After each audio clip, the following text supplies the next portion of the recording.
Well, we do have 4 folks that we need to remember today in our community. Ms. Catherine Kitty Hamilton. She was the mother of Lieutenant Stephen Hamilton, passed away at 93 years young.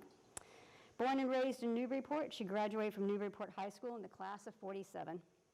She was the backbone of her family's business, Seacoast Limousine, which she ran for many years with her late husband. She enjoyed her morning coffee with the ladies, traveling, and reminiscing about growing up in Newburyport. Raymond Gilfus, Ray.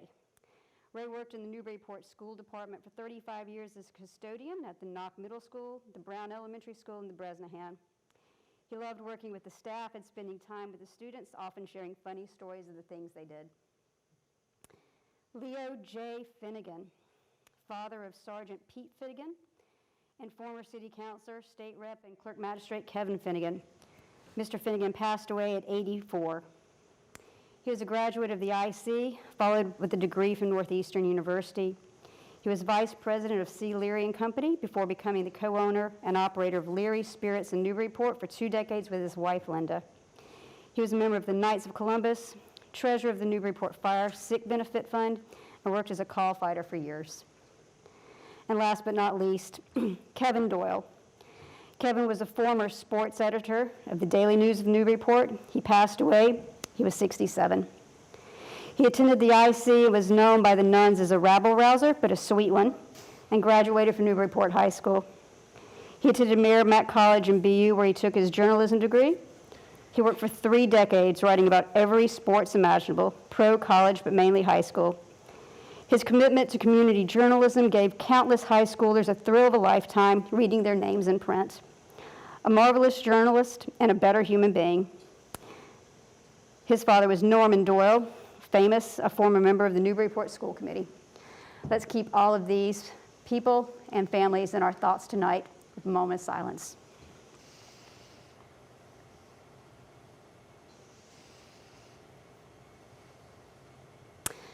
Please join me in the Pledge of Allegiance. Pledge allegiance to the flag of the United States of America and to the republic for which it stands, one nation, under God, indivisible, with liberty and justice for all. All right, Clerk Jones, if you would call the roll. Be happy to call the roll. President for the Valentine's Day, February 14th meeting of the Newburyport City Council. Councilor Cameron. Yes, present. Councilor Khan. Present. Councilor Lane. Here. And Councilor McCauley. Here. And Councilor Preston. Present.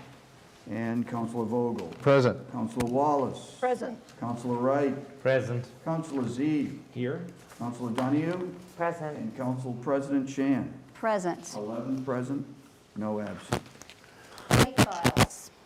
You will see on the desk, councilors, there's a late file, Order 320, with respect to the Kelly School proceeds.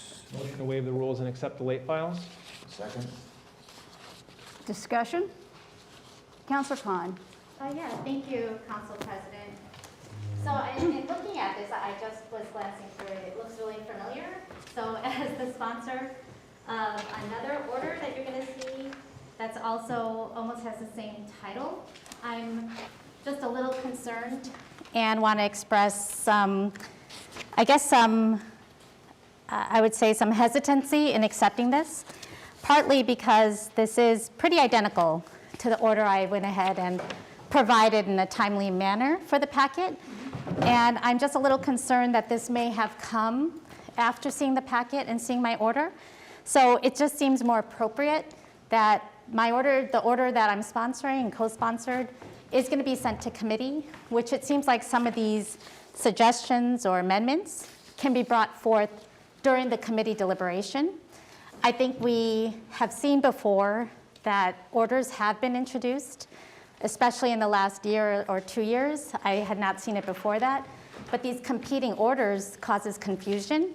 And it actually, in my opinion, it provides a way for us to almost change the dynamic of how we bring business into city council meetings. So I will not be supporting this. Further discussion. Councilor McCauley. Yes, I'd respectfully ask that the sponsors of both 319 and 320 consider withdrawing their orders. It was just last meeting that we came to an agreement on purchasing 57 Low. And as part of that, we agreed that we'd have an engineering study on the land to determine what could and couldn't go on that site. And we also agreed that we'd have a study done at the Brown School to determine what would be needed to kind of shore it up as well as get the gym up to speed. And we don't have any of those things done. The engineering study's in process. The Brown School ad hoc committee is to be announced. And I just think that the timing of the order is a bit premature. And I'd ask both sponsors to withdraw, not to get rid of them, but just to withhold it for, let's say, 60 days or so until we can start to build consensus both on the engineering plan for what could go on 57 Low, as well as the design and understanding plan of going on at the Brown School. Again, it's completely up to the sponsors, but I'm just making a request. Thank you. Further discussion. Councilor Cameron. Thank you, President. I think the matter before us is whether to accept this as a late file or not, and I agree with Councilor Khan's reasoning. I mean, we submitted this order. Yes, there's no rush here to get the order through or rush through whatever mechanism it goes through in committee, but clearly this other order was late filed in response to it, which is fine.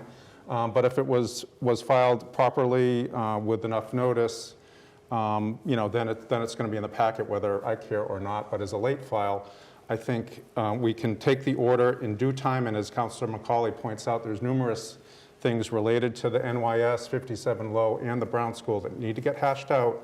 Again, this isn't something that's going to happen lickety-split, but where Councilor Khan and I were coming from, and I believe through Andy Port and Andy Egmont, is to try to get the funds for NYS. That's what the order's about. We can talk about other possible funding that needs to go to the Brown School or to the public schools through that order. So I'm not going to be voting in favor of this being admitted as a late file. Councilor Zede.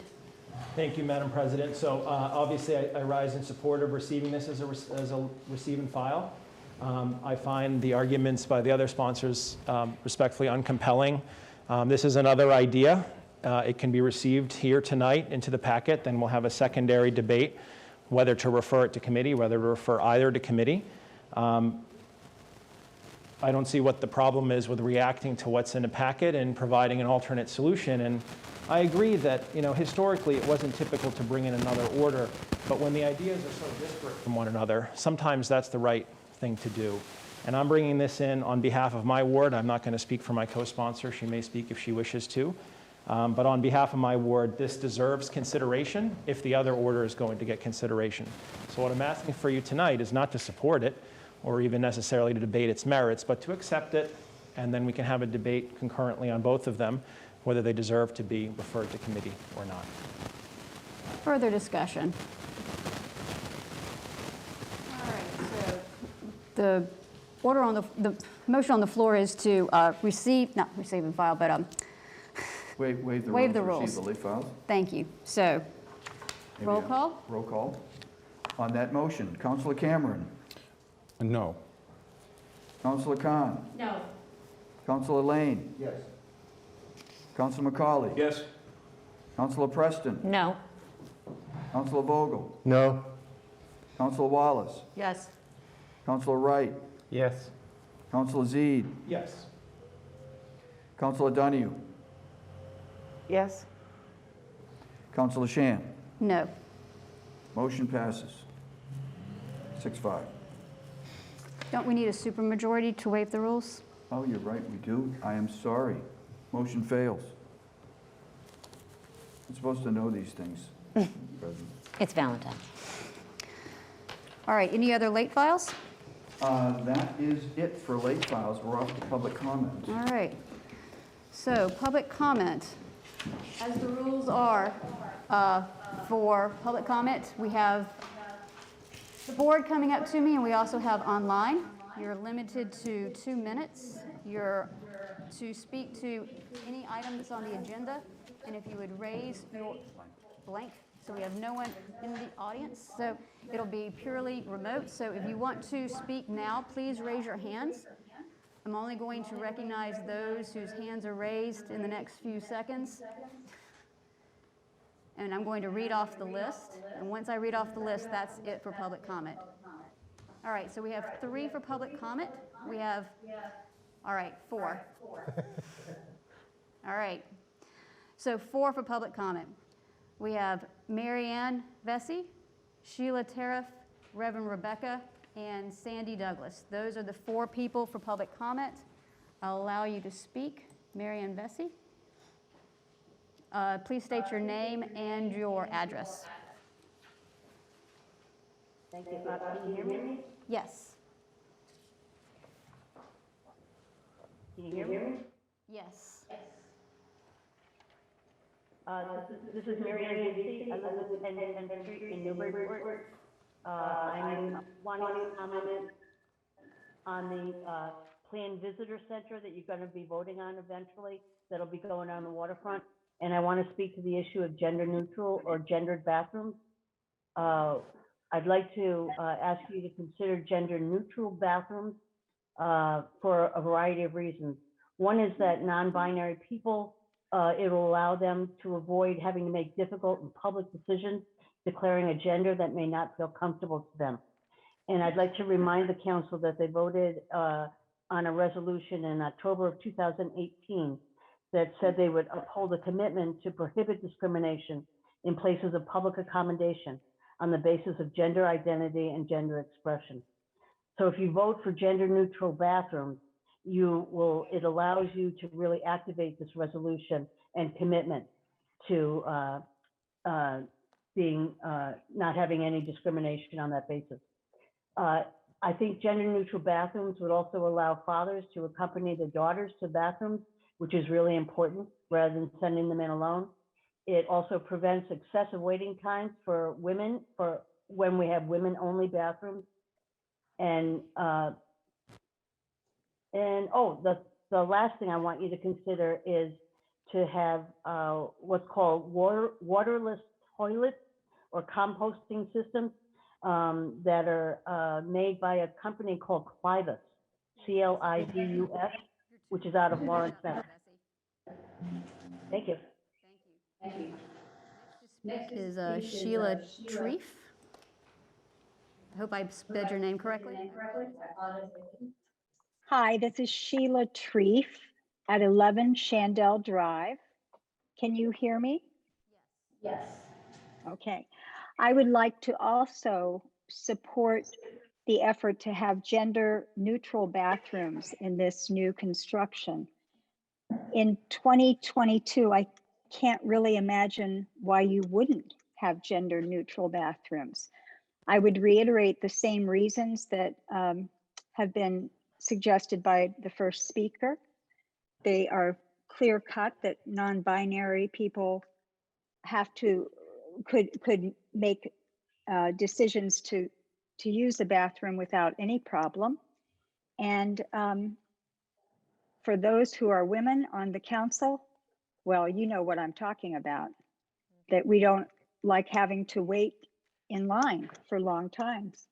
But I really, in all seriousness, gender neutral bathrooms just make sense. And I urge the council to go in that direction. Thank you. The next to speak is Reverend Rebecca. Yes, hi. Hi, everyone. Can you hear me? Yes. Okay, great. I'm Reverend Rebecca Bryan. I'm the minister of the First Religious Society, Unitarian Universalist on 26 Pleasant Street in Newburyport. And I'm also speaking in favor of the gender neutral bathrooms at the planned market area and visitor center, new visitor center. Even calling them gender inclusive would be fantastic. For all the reasons that have been stated already, this just continues on the path we've already started with some very important things we've been doing with the DEI, with the Human Rights Commission, with you know, really sending a clear message that this is a town that is welcoming to all people. And so it is for our own people who live here, it's for guests, it's for tourists, it's so that everyone can truly be welcome. I even think of, we think of course, folks who are non-binary, which is many more people than we may realize, but also even parents with children that are younger, but yet not of an age that you really would want to send them in alone. What do you do when you have a 5 or 6-year-old, for example, child who's a boy and you're a mother, for example, or elderly people with caregivers that are having 2 different genders. So it's just something that is inclusive and welcoming to everyone. And I can't imagine we would do anything different at this point. Thank you so much. Thank you, Reverend Rebecca. Next to speak is Sandy Douglas. Hi, thank you. This is Sandia Douglas, 2 Mosley Avenue, Newburyport. I'm also a member of the Newburyport DEI Alliance, and I'm here for the same topic. I will echo and reinforce and wholeheartedly agree with all the previous 3 commenters and everything they said. I would also note that this is 2022 and we are Newburyport, Massachusetts. I think of us as a community that is smart, thoughtful, knowledgeable, fact-based, and not fear-based community.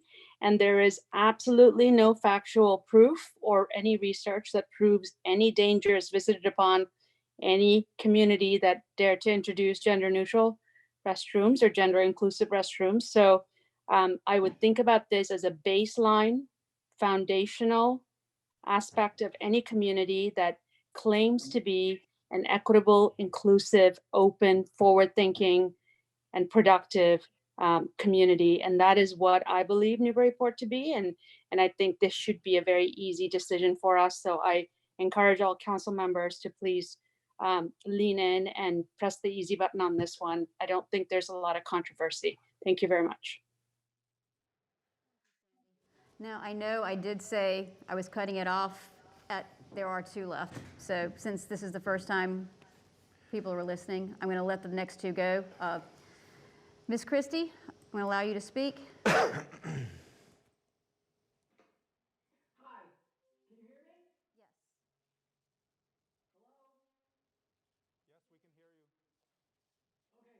the first time I've done a Zoom meeting like this. Lisa Christie, 196 High Street. And I'm also speaking for my wife, Kathy Desolitz, same address, who's on another Zoom meeting and couldn't be here, to support everything that all the rest of the speakers have said. And especially that we like to think of Newburyport as a very inclusive, progressive community.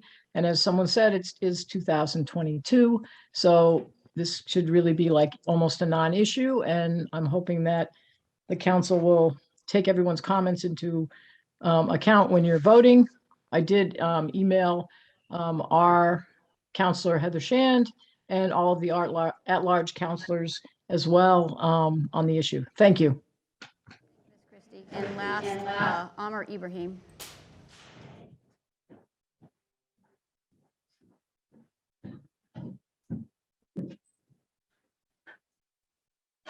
Hi, good evening, everybody. My name is Amr Ibrahim. I live on 85 Prospect Street, and I'm a member of both the DEI Alliance and the Human Rights Commission. I wanted to echo all the previous comments about the gender-neutral/inclusive restrooms here, and I did want to just add, in addition to the comments that were already made, that having looked at the design pretty carefully, that I do believe it does also address, safety and privacy concerns too. I think people are concerned that privacy and safety may be compromised with such an arrangement, but the way the layout is the area of the restrooms have common sinks and area that way, which everybody can use, but each basically toileting stall is a full, ceiling to floor wall with a complete opaque closing door with a lock on it and an actual real door. It's not that this is common space with standard stalls there that people could peek under or peek through gaps or whatnot, that these are truly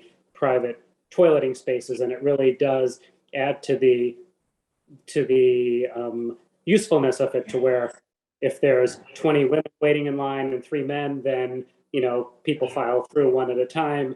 adults can come in with of either gender and wait right outside the stall if they need to. An adult caregiver with an elderly family member can do the same. So I think it does make sense for all the reasons mentioned, but I did want to highlight some of the practicality and safety concerns too, so that people aren't worried that this is going to put anybody's safety at risk. Thank you.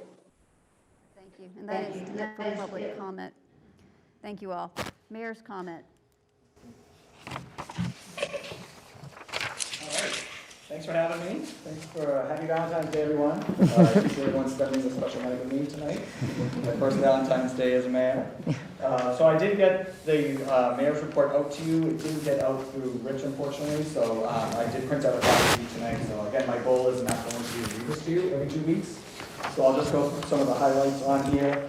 As you can see in your packet tonight, we had some exciting news coming out of our police department. Officer Megan Tierney will be promoted to sergeant. She will be the first woman sergeant ever appointed to the rank here in Newburyport in our history, which I think is great. I don't know if you know Officer Tierney well, but if you don't know her story, she has an amazing story. She was a resource school officer here for a long time, and I cannot think of a better person to promote to sergeant at this time. So I'm really excited for her to get sworn in and to start her career, to forward her career even more here in Newburyport. I mentioned the Tesla getting delivered a little less than 2 weeks ago, and there was a lot of misinformation out there, so I'm not going to repeat it because the Tesla went through this process, and you all know this already. But we're really excited about it. It was funded by grants, and hopefully we'll get that out and to be used by some of the sergeants here within the coming weeks. Some staffing updates for you. So health director, we have 2 really dynamite candidates that's going to move on to the final round. So we'll work with the Board of Health to schedule those interviews. This has to be done in a public meeting, so we didn't have it done in time to be done at the meeting that's going to take place this Thursday, so we're going to work on setting up a special meeting very soon after that to get these meetings started. Thank you very much. The IT director position was posted, and so we're already getting applicants, which is great. So we were a little bit worried about that. Because some of our other positions weren't getting applicants in. The IT director seems to be garnering some interest, so we're excited to get that process started. The ARPA ad hoc committee met for the second time last Thursday. We've had 2 really productive meetings, which I'm really excited about. And just a reminder that it's Councillor Zeed, Councillor Wallace, and Councillor Vogel who serve on that committee with myself, my chief of staff, Andrew Levine, Tony Fenari, and Ethan Manning. And we've had some really great conversations, and I can just share that it's a pretty much unanimous feeling in the room that the monies should be going towards infrastructure projects. So we've got another meeting coming up this week to kind of finalize a list of projects, and we're looking forward to coming back to the City Council, hopefully for your next meeting, with some recommendations on those funds. I'm happy to announce that I have a 5-year streets and sidewalk plan that I'm going to be releasing this week through a press release. This was an effort between my office and the DPS to come up with this plan. We're going to allocate $2 million per year for the next 5 years to our streets and sidewalks. It's the most aggressive spending we've done to improve our infrastructure here in Newburyport, and I'm really excited to get this plan out to each of you. So we'll be doing this at your next meeting, and we're actually going to come in and hopefully share with you the project during your next meeting as well. So we can tell you how we put it together, we can tell you how we're going to fund it, and we're going to tell you how we prioritized the streets for the next 5 years. And hopefully, going forward, this is going to just lead to a better process and to continuously have a 5-year plan to present on a regular basis to the City Council. Just some highlights from public safety and the public services. The fire department battled a 3-alarm fire this past weekend. They did a great job out in the industrial park. Bradford Big Willow really had the fire under control within minutes. So hats off to the fire department with a quick response.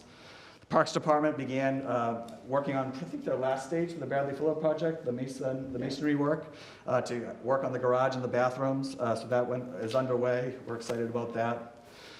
My manager of special projects, Kim Turner, is heading up the capital facilities master plan. So we've begun working with all the different departments here in town. We kind of talked about this facilities plan a lot this past year. I think once completed, this will be the driving force in a lot of the city needs, specifically around facilities in the future. So I'm really excited that this is underway. Another thing in your packet tonight that I hope gets sent along to Budget and Finance is a transfer request for $7,500 for working with Community Paradigm for an operational assessments project.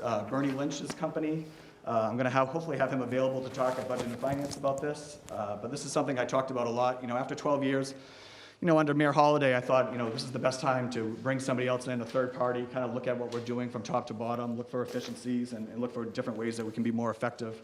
They're going to produce a report for us, and hopefully with a lot of recommendations of how we can move the city forward. And just really quickly, a couple things. I know we're talking about non-gendered bathrooms tonight for Market Landing. I'm complete support of that. Again, I had two girls growing up, and I would have loved to have a nice stall to bring them into, so I didn't have to do the blindfold and walk them into the stall and then hopefully get them out of there in one piece. So I think it's time for those non-gendered bathrooms. I thought the plan that Sasaki presented, and you'll see that later tonight, was compelling in that. In the Kelly School, I was disappointed that 320 didn't get moved on, so I hope once that's in committee, the order sponsored by Councilor Donahue and Councilor Zeid, I just think we should be talking about that, so I hope that can come up in committee. But also, I want to just mention, I kind of thought the same thing as Councilor McCauley as well. We've got some decisions and some information to gather as well, so I hope we don't rush through this process, because I do think there's some information that we need to gather. And I hope you have a great meeting. Thank you. Happy Valentine's Day again. Thank you. Thank you. Questions for the mayor? Sorry, Mayor, Councilor Lang. any update on when Phillips Drive will go out to bid? Yeah, so I tried to get some information this afternoon on that. So from my understanding, it's ready to go. It's not out to bid yet, but I will try to get you an answer first thing tomorrow, okay, Councilor Lane? Any other questions for the mayor? Councilor Khan. Yeah, thank you, Mayor. I think regarding your comment on the order that we didn't send, there is another order that talks about the Kelly School funds. And I think just so you can understand that, part of the conversation in sending it to committee is to actually talk about the best use of those funds. So it's not ruling out at all that conversation to make an amendment to that order if it's seen to split. So I would really encourage that, you will be part of that conversation. And if it gets sent, I'm assuming it does, there is another order where we are sending it for the Kelly School funds. And then we could amend based on any feedback you have on the distribution of that money. So I just wanted to clarify that. Yes. Any other questions? All right, thank you, Mayor. All right, so next we have the presentation by Director Port on the Market Landing Park expansion. And Director Port, I believe I've made you a co-host, so you can do. Thank you, Chair Shan. Can you hear me? Yes. Thank you. Recognizing the council's time, sorry, feel free to intervene if you have any questions. You can all see some slides here, recognizing the council's time. I know that you've received the slides that were presented by Sasaki in the council packet, so I'm not going to cover every slide. But what I do think is an important summary, and it was mentioned, as you know, during public comment, a couple of folks had spoken there as well. Just as a recap from last year, the council had approved the refined conceptual plan or the schematic plan for expansion of Market Landing Park. The area that was left over that we did not have a conclusive vote on was the restroom and visitor kiosk. So that area in particular is what is in question. We went back to the ad hoc committee, and as is indicated in the memo that I provided to the council, there was a committee recommendation relative to the orientation of the building, to the design of the building, and to the building form. There was, however, a little bit more discussion relative to gendered or non-gendered restrooms. So this particular slide here illustrates the comparison. Sasaki was providing us essentially apples to apples comparison between male and female restrooms and gender neutral restrooms as far as having the same number of stalls and what those options might look like. So in that slide deck, which I'm not going to go through at length, there were some illustrations in there as well, helping the committee members to understand the orientation of the building and how that might affect things like our ability to meet net zero. And that was one of the reasons for the orientation of the building in that discussion. But the issue again to be discussed here, and I'll leave it to the council president and the members of the council, but there was generally consensus on the first three items on that list. Like I said, the orientation, the design, and the form. But there was a little bit more discussion relative to the gendered or non-gendered designation or the program category that you see on the left there. So while I'm happy to elaborate on the presentation that Sasaki gave, the status of the project and so forth, but generally speaking, we're looking for feedback from the council on this particular issue. The reason being is Sasaki, as you know, I think is under contract to do design for the park project. They are trying to align the work for the visitor center component with the rest of the park project. That is because a lot of things need to be integrated, including the pedestrian way that aligns next to the building. So in order to keep those things on schedule, we're trying to make sure that we provide them feedback. And as these things came up in the committee, there was discussion about circling back to the full council and looking for input. With that, I would turn back to the council president and happy to answer any questions. Thank you, Ian. So just so everyone appreciates, we did have the ad hoc meeting last week. We did vote 5-0 on going with the compact plan. We voted 4-1 on it being brick. We voted 3-2 whether to be parallel versus perpendicular, and 3-2 versus non-gendered versus gendered. So are there any questions anybody would like to ask Director Port right now? Councilor Lane. What's the price tag? So we have. The price tag of this, oh, sorry. No, go ahead, Andy. Yeah, from Sasaki's presentation, this is during the schematic design phase. The cost for the project, including design, construction, the OPM services and whatnot that we would need is 1.6 million. That's including all the elements that go around that visitor center space. That was separate from the park project itself. We broke those two down separately because we're looking for funding from different avenues. Some of the federal funds related to tourism and whatnot may be something that we can access for the visitor center component. So again, we're looking for different funding sources, but we're designing the park as a whole because obviously these pieces need to integrate. Right. This is phase 3. So it's a visitor center, but it's just bathrooms. Councilor, Director Port, did you hear that one? Yeah, so it has the restrooms, as you know, would be added, but we're trying to replace the space that is there, the visitor booth space, and make sure that that space is something that we can run year round, should the city choose to do it in future years.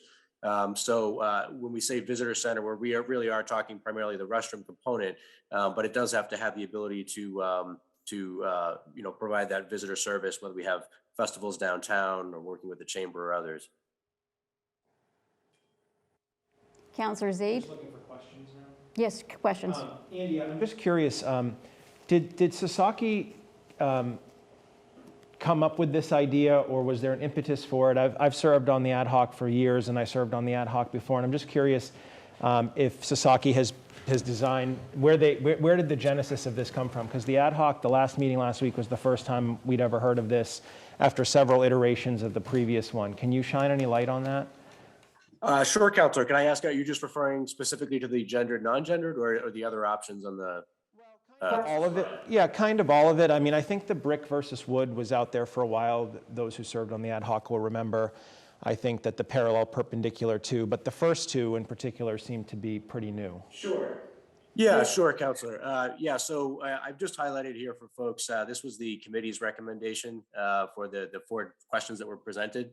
As you know, the question of orientation of the building was brought up last year by the council. There was a desire to circle back on that particular point and not let Sasaki loose with the design until there was agreement on that. Part of that had to do with trying to ensure views to the water's edge were preserved as best as possible, something that's been discussed over the years. So the committee came out on the parallel orientation there. On the brick material, again, that was where the committee felt that was a little bit more consistent with the sort of Market Square area. On the left 2 columns there, the compact plan, that was brought up by Sasaki, and partly in relation, as we were discussing, the city council, for some of the newer council members may not recall, late last year, the council had adopted a GHG protocol ordinance, basically an ordinance that is calling for us to, as best as possible as municipal officials, create net zero buildings, buildings that use the same or less electricity than what they're able to generate on site. And so in the discussion of how to get solar panels essentially onto this building, orient them in the right direction, and look at the amount of surface area available, we were having some discussion about the orientation of the building for that, and both for the pedestrian way and the views to the water. And so that size of the building footprint, came into play because of the roof structure. So we had the discussion about the compact plan in the linear form. And there was an agreement both between the office here and the consultant that that was something we should discuss with the committee. So that was why it was brought there. Sasaki specifically had brought up the left column, the gendered versus non-gendered. Their suggestion was that we consider that as an option that is a little bit more progressive, and it addresses some of the things that the mayor and others had noted earlier this evening, and that it might. I think one of the other things that was definitely discussed was recognizing the peak summer events that we have here downtown that quite frequently, certainly I can say as a male that I've experienced, quite ease, getting into the restroom and being able to sort of circle through and the quick flow that happens typically in a men's restroom. But in the female restroom, sometimes that can take quite a while. And so there was some discussion there about whether there could be sort of a shared efficiency with that space. And that was where, again, Sasaki had suggested that we consider that alternative here. And that, so to answer your question, the designers had suggested that we consider that. Thank you. A moment. Councillor Wallace? Do the non-gendered bathrooms shown in this particular design, do they meet current Massachusetts building code? Was this discussed at all in the ad hoc meeting? Is this actionable to do this? Director Port? Yeah, so we rely upon Saki to be familiar with the codes that are relevant. I'm not the building commissioner, so I don't want to speak directly to that issue, but certainly we expect them to understand the codes here. We understand that there isn't anything that that would prevent that from happening, and it is being done in other locations. So I would have to defer to the building commissioner and Sasaki on that. But my understanding is that that is not a code issue. It's a question of how do we want to, as the bottom line indicates there, it's sort of a programmatic question for us. If I may follow up. So they said that it's been done in other places. Has it been done in any other municipalities or public places? Just from, I am not an architect or a plumbing expert, but just from my quick research, apparently there's different categories of, and it's prescribed in the plumbing code, how many fixtures you need, how many stalls you need, if they have to be labeled men or women. I'm fully for inclusive bathrooms, so this isn't where I'm going, but I just want to make sure this is something we can actually do. So I'll speak on that. Well, Councilor, I assume that the designers would not have brought it to us if they didn't think it was a code-compliant option for us, but I certainly can confirm that. If in either respect, if it does comply with the code, the question is still before the council. Councillor Lane. What events were taken into consideration in the numbers of stalls and usage? So Sasaki was given a sort of an inventory of what events that have happened in prior years through the mayor's office, the things like Yankee Homecoming and whatnot. So they had looked at some peak events, and again, this was not. I don't know if the question is about specific events, but they were thinking more about just the influx in general for any of those events. So any of those events that were used were porta potties brought in as well to supplement what we had? Is another question of mine. I'm just struggling with the price tag of $1.6 million for bathrooms with no marketing plan, no numbers of where the usage came up with. It seems like a pretty big spend. That's kind of where I'm going. Director Port? Yeah, and I guess I can just tell you that construction costs, as I think all of you know, have gone up. Obviously, certainly we'll be looking to shave our pencils, so to speak, on the review of the plans themselves for construction purposes, and obviously we'll be doing the best bidding we can at the time those plans are ready, for bidding and construction. That estimate again was provided by Sasaki during the schematic design phase. There was agreement on the part of the council and the mayor and so forth, the ad hoc committee last year, to proceed with the design process for the whole park to make sure that that is ready to go, shovel ready, so to speak. In order, if nothing else, certainly to have plans that are, quote, shovel ready for use, if we're able to leverage any of those infrastructure funds that are coming down, those grant funds that are coming down from the federal level. So, from my perspective, we certainly, I think, want to proceed along with the design of the building or the facility. I certainly can appreciate the councilor's concern relative to the cost. I certainly would love to see it come in as less than that. Again, that's all we have to go on at this point. And I do know that we certainly need as a city to replace the temporary, quote unquote, temporary facilities that have been there for some time. Just one more. You promise? How many is that now? That building that's down there now? Is it 4 or 6? No, 2. No. I believe it's 4 or 5, I believe. I happen to have it in front of me. It's a part of the presentation. There are 3 toilets and 1 sink for women. There's 1 toilet, 2 urinals, and 1 sink for men. And then there's the porta potties as well, right? Thank you, Councilor Preston. Oh, sorry, 3 portable potties. It's also in the presentation. Any other questions? So the ad hoc committee voted, and I said I would bring it back to the council. The vote of the council is not binding, and it's not even, it's required. I would like to get an idea of where folks' heads are at right now, though, and I would like to do it just as a hand vote. This is not a roll call vote. There's nothing else. I just kind of want to know where people's heads are at. So, Councilor Wallace? If I may, I just learned about this Wednesday, or saw the presentation on Thursday, and I would ask that this go back to committee. Understood. Yeah. I just feel like a lot of the public hasn't heard about it, and it needs to be vetted. There's more questions, so I don't feel comfortable taking even a straw poll right now. I mean, I'm learning so much, but I think it's worth a larger community discussion. Thank you. Thank you. I would like to get an idea where I appreciate not everybody wants to feels comfortable with it. I would like to get an idea just with hands where people's heads are at. So that's all I'm just looking for. We'll take a discussion in committee, but I mean, there are a lot of folks that have listened today, and I just kind of want to see where folks' heads at with regards to gender versus non-gender. So it's just a straw poll. That's the question. All right, so who would be for Councilor McCauley? Yeah, thank you, Council President.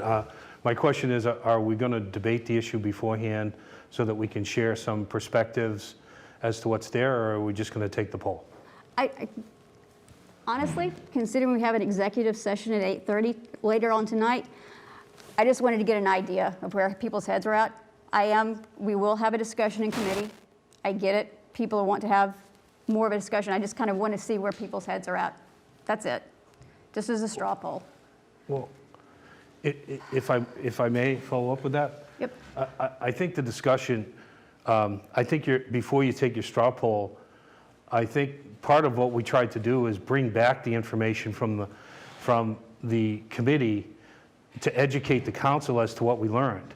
I'm sorry, Director Port's presentation did not capture the discussion that went on there. I don't know that there were notes released to anyone to review that. And my question is, I think this is just coming into it, asking people yes or no is, awkward for some people to make that decision.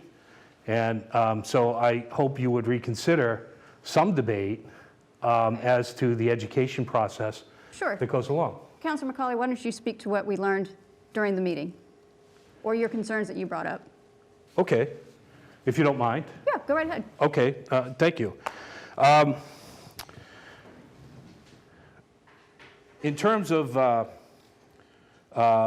first of all, in terms of the building orientation, I will always go back to perpendicular, and I have not made that a secret. I think it should be perpendicular because the building separates the park from the parking and draws the view corridor back into the park.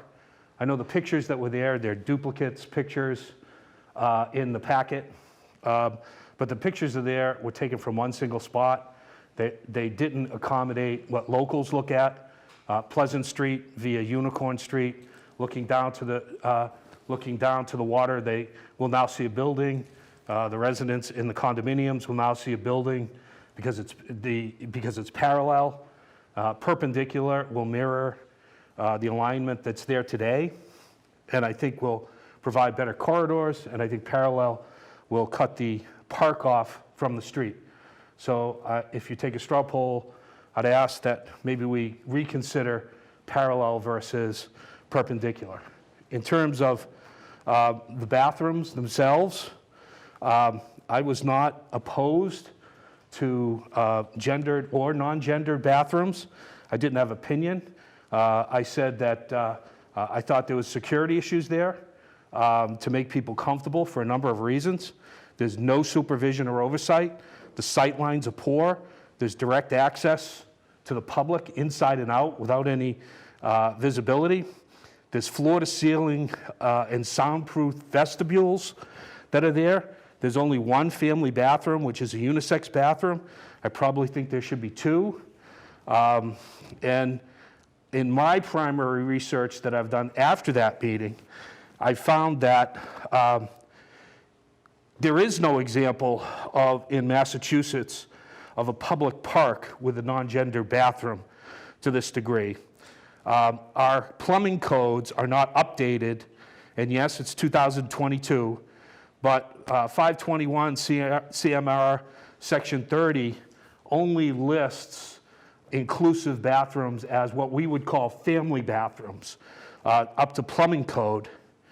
There is a House Bill 2686 from Mindy Dahm and Joe Comerford from representatives from Amherst, but their whole presentation was to help UMass Amherst in a controlled setting go to a non-gendered environment. So I think we might have some code issues. We might have, I haven't found any other locations, and I think if we proceed down this path, we may have some issues getting appropriate funding. Now, I'm not suggesting, I'm rather suggesting we don't make a decision as to where we're going, because we have 2 years, if you will. We don't plan to be shovel-ready until, or bidding out until next year. We have 4.1 acres of park that we can get funding for, and we have 0.1 acres, which is a visitor center, which we probably have some more work and some investigation to do. Thank you for letting me speak. Thank you, Councilor McCauley. Councilor Zaid? I'd also like to speak if it's okay. So first of all, I want to respectfully object to this process. It doesn't make any sense to me. And also, it's sort of unprecedented. So historically, even on the ad hoc for the waterfront, we have certainly worked out a number of issues, but that has always resulted in some kind of product for the council to consider, such as an order. For example, the funding request to do this study sort of came out of the ad hoc, which is a little bit of a difference between an ad hoc and a standing committee. It's more likely for an ad hoc to bubble up an idea. But then what it does is it gets submitted. I mean, it gets submitted as a proposal. This isn't really a straw poll board or committee, and for residents, it's very difficult to sort of follow this or understand what we're actually considering. So, and that goes way back. I mean, even back to the original ad hoc on sort of just trying to resolve what we were going to do with the waterfront park in general, resulted in a resolution that came to this council, and everybody remembers that story. So that's a concern for me on the process end of things. I'm having a difficult time figuring out. Second is, with due respect, President, I do see a role for the council here.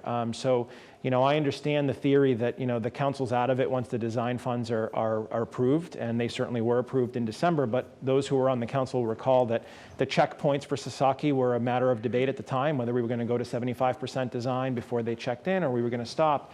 And we managed to find some middle ground there where we said, okay, why don't we have them check in at 25? As the chair of budget, and most folks know, I mean, many funding requests can require 8 votes. So the role of the council here is to provide, actual hard guidance that hopefully will lead to success in the future, because the worst case really is you pay Sasaki $230,000 to design this and you fail to fund it, whether it's, in one way or another. So I think that's a difference of opinion there that I see. On the topic itself, in case anybody thinks I'm trying to skirt discussing the topic at hand, my comments are known in public and recorded on the ad hoc. I do not support the non-gendered bathrooms. I'm fully willing and ready to accept the sort of the comments that I receive as a result of that from whomever wishes to bring them. But I'll give you my very simple reasoning, which is our goal here should be to provide the most service, the most comfortably to the most people. And in my opinion, the non-gendered bathroom is the one that least checks off that box. So that doesn't mean that there is an opportunity for improvement on the original design, which had a gendered option and a non-gendered option. Maybe it's a question of reallocating the 100% of the pie. So one restroom could be smaller, one could be bigger. There could be an addition of more non-gendered options. There are ways to take the original design and improve it. And I've been on the waterfront thing since I started on the council, so I'm more than ready for a long ride if that's what it takes. A couple of the other ones that I frankly didn't quite prevail on in committee, but that's the reason we have a larger body. I urge really to think the compact and the linear I don't need to discuss, but to really reconsider the perpendicular option. I think that that's something that I learned from history, dealing with a lot of constituencies on the waterfront, that view sheds are very important and are kind of sacrosanct, and a perpendicular option would be more useful. And lastly was the brick versus wood.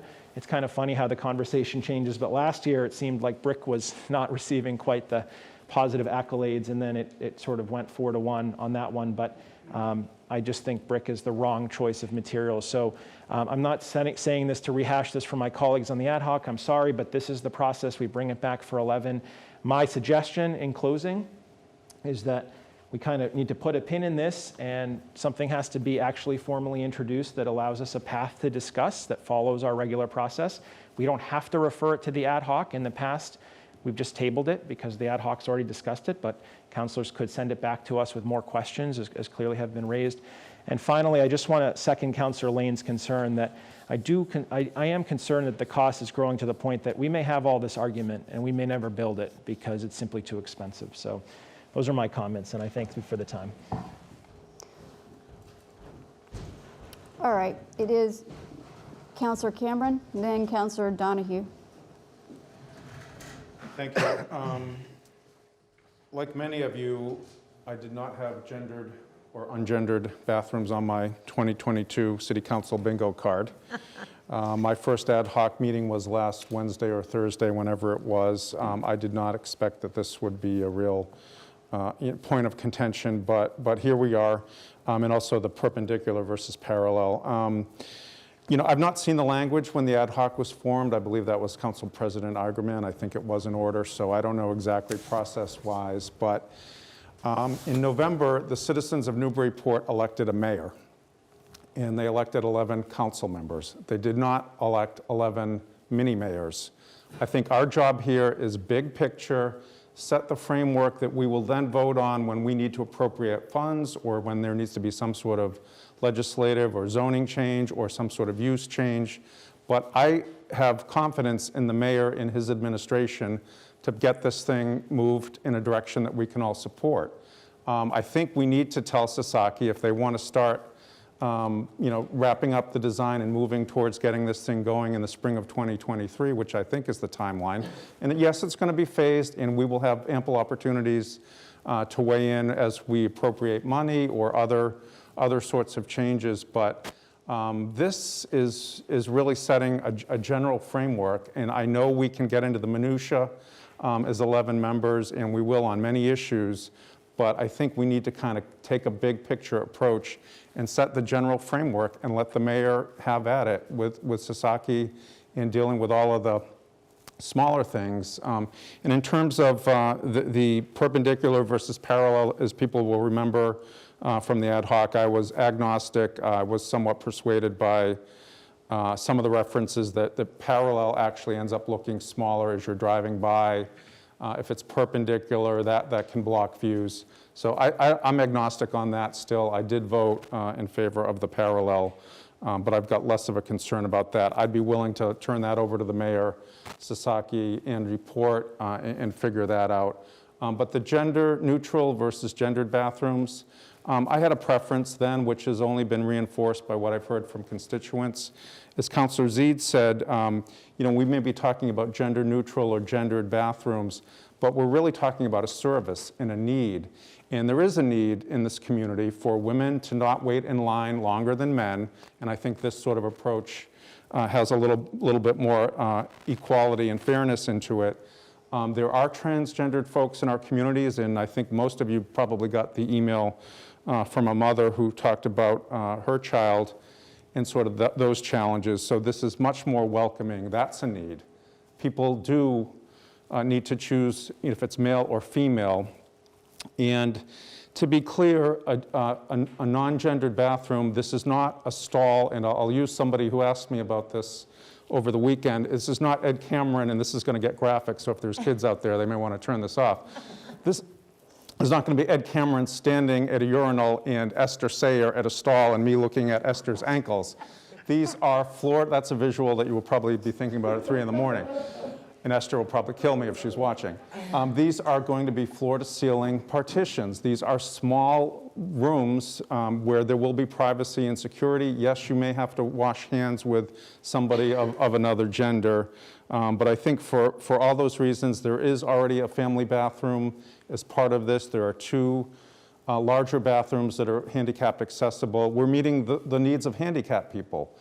People with handicaps. We're meeting family needs. And again, as a father with now older children, I've used one of these bathrooms. There's one at a restaurant called Banners at North Station, and when I walked in there with my 13-year-old daughter a couple of years ago before a Bruins game, I was like, okay, where do I go? Where do you go? And you just, it's simple. You just go in the stall and you can just wait for your child there. Rather than having a father go through a women's room with a 2-year-old to change a diaper or that sort of thing. So I'm definitely in favor of the gender neutral approach, and I know it's coming up quick for people. It was quick for me on Wednesday or Thursday night, but I think it's if you sit back, safety issues, this is no more dangerous than gendered bathrooms. So I hope we can move forward on it. Again, we give this to the mayor and his administration to get it done. Councilor Donahue? Thank you, President Sheehan. I just want to share a comment or two, actually, if that's okay. First, I respectfully disagree to the comment that the public is just not aware yet. I don't know about you guys, but I've received a flurry of emails the past day and a half, all in favor of supporting a gender-inclusive bathroom setup. And some of them were sent to all of us, some were just to me, but there was over a dozen within a day and a half. So it's definitely on people's radars, so I just want to point that out. On a more personal note, and I just want to make this unequivocally clear to everyone, I'm going to be in support of gender-neutral bathrooms till the day I die. My nephew is transgender. I support him in every way possible, and I know his struggles, I know his plight, and I know what this means for the community, and it does help more than just transgendered individuals. So I am staunchly going to support this, and I urge the rest of you to just consider the fact that we are in 2022, our needs are different, and everyone's needs are different, but everybody needs to go. So that's all I have to say. Thank you. Thank you, Councilor Donahue. Councilor Lane? Yeah, I'll voice my concerns. I'm not in favor of any bathroom at this point until the infrastructure downtown is fixed. I'm not in the business of putting a golden toilet on a failing septic system. So $1.6 million is a complete waste of money. I've never seen a line down there. We don't have Riverfest. Anytime we have big events, we bring in porta potties. The whole thing to me just needs to be looked at and wiped away, because I won't vote for a $1.6 million toilet.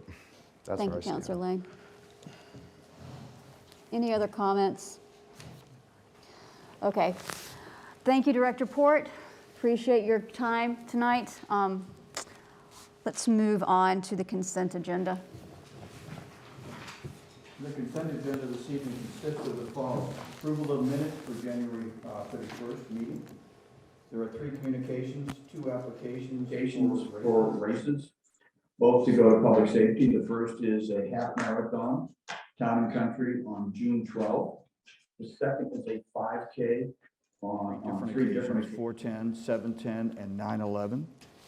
There's a communication with respect to the superintendent budget presentation. That's to be received and filed. There are 4 transfers. Transfer 118, which is general fund, $7,500 to MYR Consulting Services. Same amount to go to Budget and Finance, as the mayor had referenced. Transfer 119, General Fund 8,394 to Essex Tech Assessment, same amount. Transfer 120, General Fund 15,000 to Legal Ads, 3,000. Ordinance Recodification, 5,005, and the Elections account, 6,005, again, to go to Budget and Finance. Transfer 121, Solid Waste Revolving Fund, 35,000, to a pickup truck purchase for recycling, I believe, 35,000, again, Budget and Finance. 2 appointments. Appointment 299, Marcia Foley, 206 Low Street, to the Licensing Board until 6/1/2028. And appointment 300, which is Megan Tierney, to become Sergeant, Newburyport Police Department. Following items are removed from their respective committees, Budget and Finance. Communication 384, transfers 115, 116, 117. Orders 317 and 318. General Government, 1 item, KP Laws, appointment to City Solicitor, appointment 296. And that, President Shan, is the consent agenda. Motion to approve. Second. Any discussion? No, sorry. All those in favor say aye. Aye. All those opposed? All right, moving right along. Regular agenda. Mayor's update. Motion to receive and file. Second. Any discussion? All those in favor? Aye. First appointment readings. None. Communications. None. Transfers. And that would be none also. Excellent. Second reading appointments. We have appointment 298, Joseph Grande, 62 Russell Street, Assistant Harbor Master, Shellfish Constable, and Special Police Officer, until 12/31/2024. Is there a motion? Motion to approve. Thank you. Second by, thank you. Roll call? Councilor Cameron? Yes. Councilor Khan? Yes. Councilor Lane? Yes. Councilor McCauley? Yes. Councilor Preston? Yes. Councilor Vogel? Yes. Councilor Wallace? Yes. Councilor Wright? Yes. Councilor Zede? Present. Councilor Donahue? Yes. And Councilor Shan? Yes. Thank you. Orders. Orders we have as follows. The Kelly School Funds Order 319, which was referenced a number of times before. I don't know if I read, it's a page and a half. It's sponsored jointly by Councilor Khan and Cameron. Counselor, Oh, yeah, motion to refer to general government. Second. discussion? Yeah, I was going Who's first? Counselor Khan, then Counselor Zede, then Counselor McCauley. Great, thank you. Yeah, so thank you. So Order 319, just to kind of give a quick little summary, is related to the, I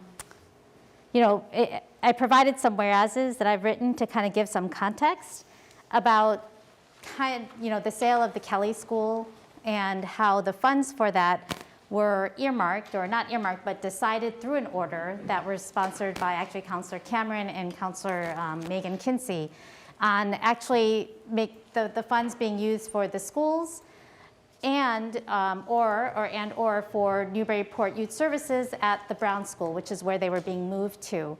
And that was done, if you look at it, the history of that was in 2014.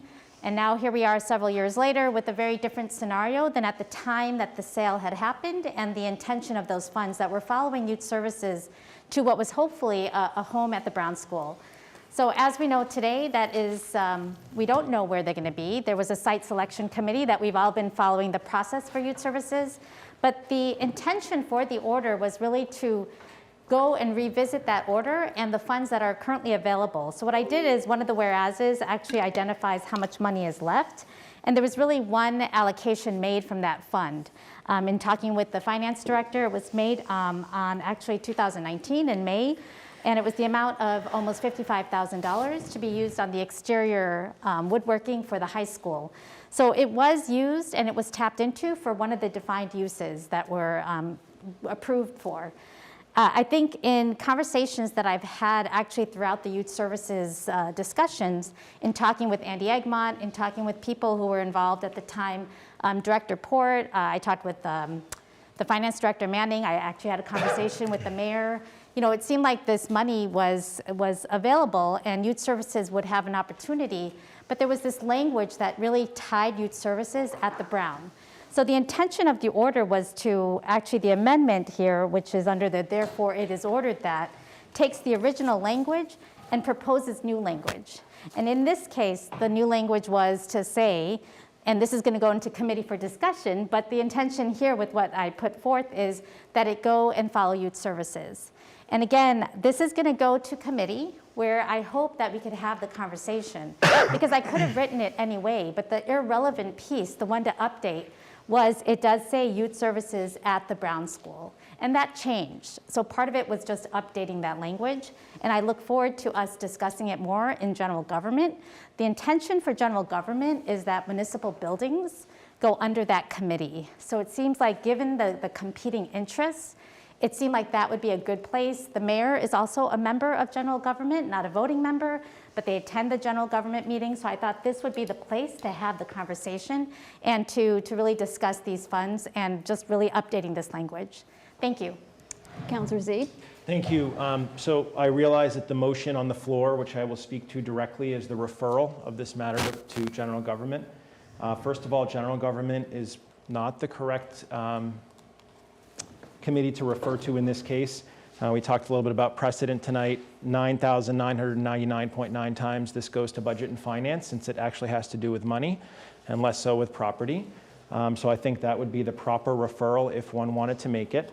With that said, the primary reason that I'm not going to be supporting it going to committee is that I have a bit of a different interpretation on what the order says. It essentially strips the Brown School out. Despite the number of times I've stood on this floor on behalf of my ward and the neighborhoods that I represent around there, we still don't seem to be getting the message across of the importance of the Brown School. So when I read this, and when constituents who I represent read this, they had a little bit of a different reaction. What they read was stripping the Brown School of even a single penny. Not even one single penny was left for the Brown School in this order. And for that reason, it's actually unacceptable. It's unacceptable to the residents that I represent, and it is my job to stand up for them and say something. And the Brown School continues to get whittled away and whittled away. And I frankly think that some councilors think they can actually kill the Brown School through attrition by just keeping wearing it down until there's simply nothing left. I'm not going to do that myself, and I will stand up every single time, play my tiny violin if that's what it is, and say that the Brown School deserves attention. It's a city that says it has needs for space. It's a city that says it has needs for gyms. It's a city that says, we support historic preservation. And yet, after all these years, the building just sits there and falls apart, something that we admonish private landowners for doing throughout the city. It doesn't deserve to go to committee because it's so far out of the ballpark that it's actually causing more harm than good. And while, yes, we can take it to committee, hopefully the right committee if we do choose to do so, and amend it, it's just out of the ballpark. The amendment that was chosen not to even send in as a late file, unfortunately, offered an alternative idea, which the council stated essentially it doesn't want to consider, at least in that form. So I'll be voting no on this for those two reasons. I don't think it's the correct committee, and I don't even think it's a fair starting point for Ward 1. Thank you. Councilor Vogel. I'm sorry, Councilor McCauley was next, and then Councilor Vogel. Okay, Councilor Vogel. Thank you. Thank you, President. So in response to, if I may, through the chair to the President, as the sponsor of the bill that got us to purchase the Low Street property, I'm a little taken aback that no thought was given to the Brown School. I thought that there was language in there that clearly stated that we will work towards figuring out what to do with the Brown School. I personally am invested in doing something with that building, whatever it may be, to the gym, whatever it is that we need to do. That promise was made. I think that we need to figure out what to do with it. No matter however you cut it, it's going to be a lot of money to bring back the gym, to remediate the hazardous waste. But it was committed to, in that effort, to purchase the Low Street property. We purchased Low Street property that, and now, because of youth services, is clearly not going to go back into the Brown, or perhaps it may, but this language that we are addressing here is just simply following youth services with the money that they were to receive from this sale of the Kelly School, which also has a history back because they were in the Kelly School, so they got tangled in with the money. I get it. But we committed this money to youth services, wherever they may go. Perhaps they will go back into the Brown School. So then the money follows them back to the Brown School. But that money is not designated for fixing the gym or fixing the Brown School just because. If we fix it for youth services, so be it. As far as where it goes, yeah, it is money, but it's not money that we're talking about spending. It's about money that we're talking about what to do with or where it goes, what it follows. I think it's wide open that this goes to general government. It's a decision as to how we're going to use that money and not spend that money per se. When it comes to spending the money, yes, then it's a matter of the Budget and Finance Committee. But where it resides and how it gets used, I think is a matter of the General Government Committee. Thank you, Councilor Vogel. Councilor McCauley. Thank you, Council President. Listen, I'm going to reiterate that I would respectfully ask the sponsors to withdraw for a short period of time this amendment versus sending it to committee. I think that the councilor at large who just spoke reiterated that one meeting ago we came together and put together an order that allowed us to move forward on a number of things. And we haven't moved on any of those things. And I think debating where to move this money right now is premature. Putting the decision-making of that amount of money in play at this particular time, I think is inappropriate. Again, I think that resubmitting this after we've checked off a couple of milestones would probably be a better way to build consensus going forward. Now, so I will not support, I will vote no to send it to any committee because I think it's a bit premature on that. But before I yield, I just want to say that Youth Services has its own money. As we learned in the last budget process, they have what we'll call an off-book accounting process. They have over $250,000 of quote-unquote profit that they listed for last year that could be invested in anything that they wanted to. This is from their grants and funds that they accommodate. We only keep track of what the city funds. So I think we should be cautious about funding youth services without consideration of the other uses of that funds, i.e. Brown School Gym in particular. It has multiple uses in the neighborhood. Thank you, and I yield. Thank you, Councilor McCauley. Councilor Preston. Thank you. As a Ward 1 resident and someone who lives quite literally within a stone's throw of the Brown School, I am very committed to doing something with the Brown School in the future. However, this original order, it's very clear that money was earmarked to go with youth services, not youth services at Brown School. In particular to the geographic location of the youth services, it's to go with youth services. I think it's extremely appropriate that we would therefore move this money with youth services to their new location. With respect, yes, youth services has some money, but that money is not even going to come close to fulfill the needs that the youth services group has. And in my mind, fulfilling the needs of youth services is the #1 priority of the city today. And therefore, we should move this forward into committee, discuss it. There will be ample opportunity within that committee to look at the different options, but it should move to committee tonight. Thank you. Thank you, Councilor Preston. Further discussion, Councilor Lane. I feel like I'm in the twilight zone. On the heels of what the at-large councilor just said, I grew up across the street from the Brown School. You've heard it a million times. It was my only friend. We don't know what we're doing with the Brown School yet, #1. We don't know where youth services is going, #2. This is very premature, and I won't support either one of these moving forward. I think we need to slow down, figure out what we're doing first with these locations, then move forward with this. It's a no-brainer that the funds stay with youth services to me. I get it. But do we have to fight over it and enter all these orders in? No, we don't. Let's figure out what we're doing with these city resources before we spend the money. Goes back to the bathrooms.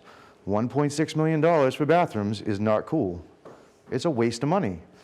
The city needs to stop wasting money on things prematurely and think step by step where it's going to go before we spend it. That's all I have to say. Thank you, Councilor Lane. Further discussion? Councilor Cameron. Thank you. Thank you, President. Yeah, I'll support sending this to general government. I would have been open also to budget and finance. I do like the perspective of having the mayor involved in general government. Sorry, Mayor.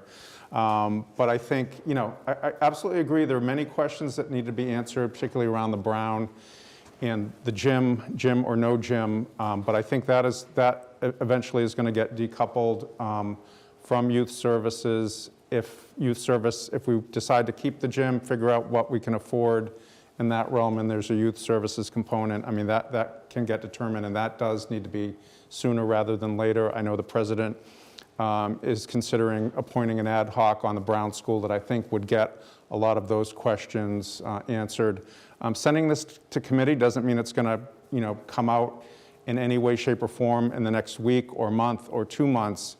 But I think just getting it there so we can start to put some of these other pieces together so we're ready to move a little more quickly when we're able to, both on youth services. I don't know what the latest is in terms of, and I know we're discussing later the zoning related to 57 Low. I mean, there's a lot of pieces there that need to be figured out. The funding, looking at the feasibility, and certainly the engineering from John Eric White is going to be important. So I think there's a lot of moving parts. This is just putting one of those pieces in play. We can lock it down when we need to lock it down. Again, it doesn't mean there's a rush.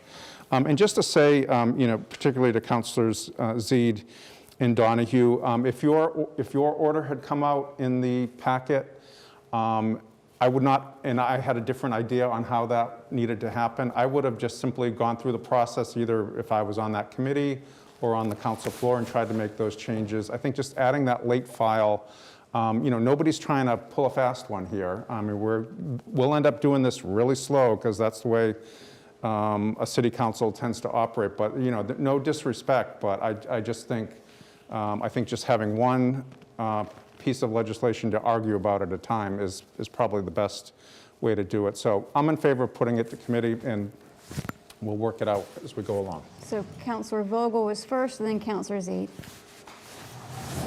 Thank you, Council President. I just wanted to emphasize what my fellow councilor just said. Literally, moving this to committee with the change of the language is the very first start to what we promised in that order when we bought the Low Street property. This literally is that first step. What are we going to do? And this is the start of it. So I think that's an important emphasis to understand. We're not trying to railroad anything. We're just starting right here. This is the starting point. And that starts the discussion as to what we do with that money, perhaps as it relates to the Brown School, whatever it relates to. But we need to get moving on this, and this is where it starts. Councilor Zeid. Thank you, President. I just wanted to address the disrespect comment. Please don't worry about me. Again, I don't speak for my co-sponsor, but it's the residents that are not happy with this, and this isn't even a starting point. It's not even a place to begin a negotiation. This is exactly what we spent the last 2 years doing on Low Street, starting off like this. It's unreasonable and it's unfair. I wish we could start in a better place to have a more productive time, but I am committed to having as many proxy wars as necessary to continue to address the needs of the Brown School, and we'll have more discussion on the zoning amendment. I think the message in today's packet on the Brown School is very clear, so I'll address that in the next round on the zoning. Thank you. Thank you, Councilor Zeid. Councilor Wallace. Thank you, President. I generally approve of sending most things to committee. So, the council voted, and the councilor from Ward 1, he has every right to submit something, and councilor from Ward 2, and the council voted not to send it, so that's done. My question is perhaps a clarification, and maybe the clerk could help us, as to which committee. Could you read perhaps the Budget and Finance and the General Government I think you should mention that I have the page. Oh, excellent, thank you. Responsibilities.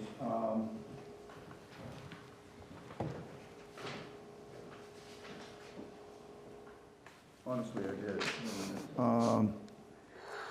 So, general government states as follows: shall be concerned with the supervision of city properties whose custody has not been assigned to a specific municipal department. And then it goes on to say, following municipal departments: city clerk, solicitor, registrar, info, IT, and human resources. Committee shall have charge and supervision over city council chambers. Then budget and finance reads as follows: shall be concerned with all issues of city finance, including issues relating to city revenues and city budget, including without limitation all activities and jurisdictions of the city auditor, treasurer, assessor, and tax collector. So you can listen to what I read. It's pretty clear. I mean, general government does talk about properties, provided they're not specifically dedicated to anything else. I should also mention, if I want to be clear, that Neighborhood and City Services does mention youth services. It says, Committee on Neighborhoods and City Services shall be concerned with all activities in the Department of DPS, with the exceptions of public parking, traffic, etc., without limitation, municipal lighting, street services, city cemeteries, and regarding youth services, to make it maybe less clear. So one is general government, it's buildings. Budget and finance, it's money. Does this relate to both? Yes. That's why we have a debate. I'm not persuaded that it should go to Neighborhood and City Services.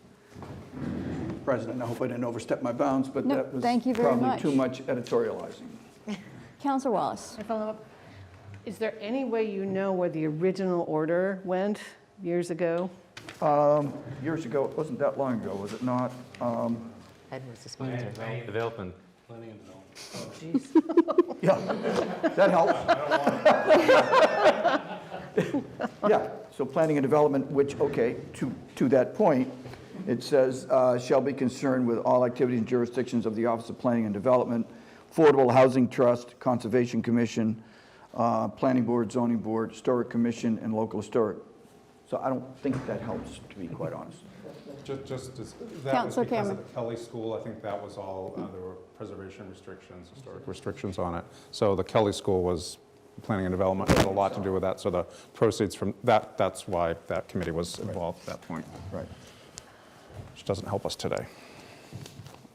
Any other questions? So the motion on the floor is to refer this to general government. Correct. All right.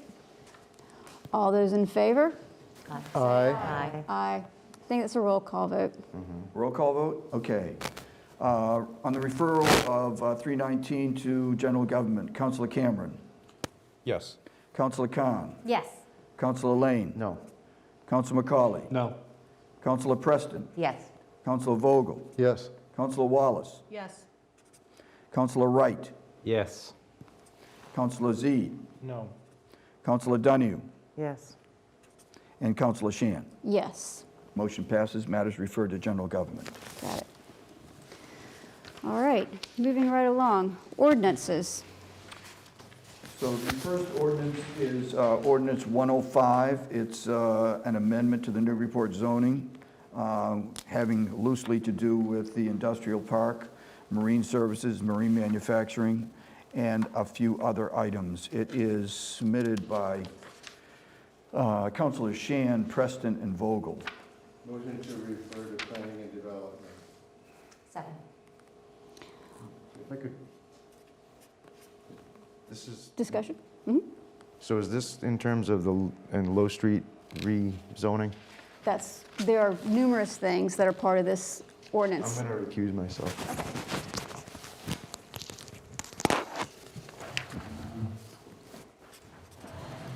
Councilor Vogel? Thank you.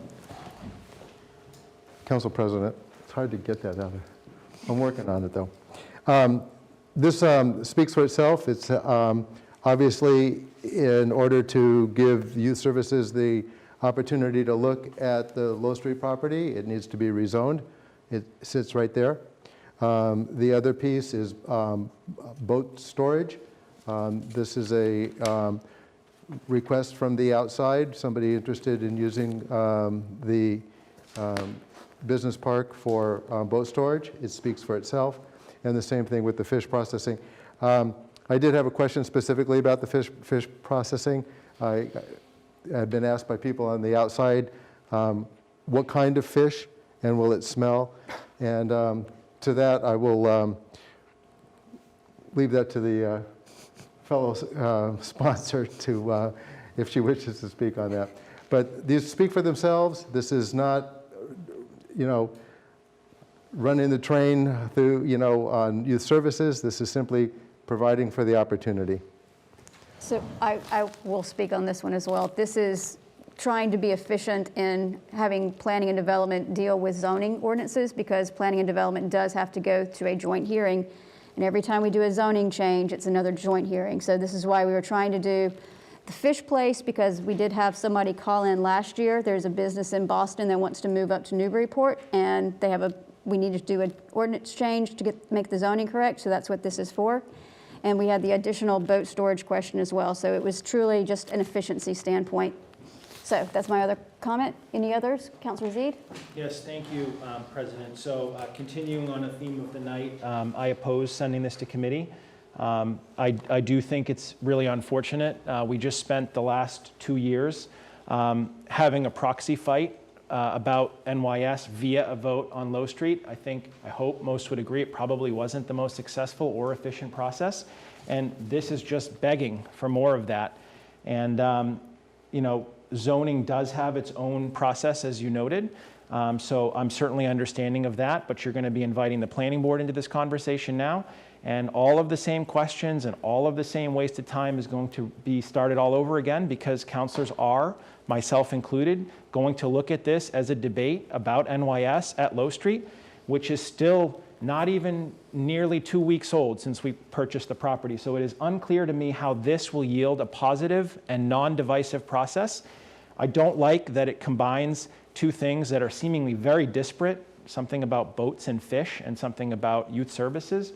I don't like that youth services in this proposal is talked about for the entire I-1 district, which is how it's written here.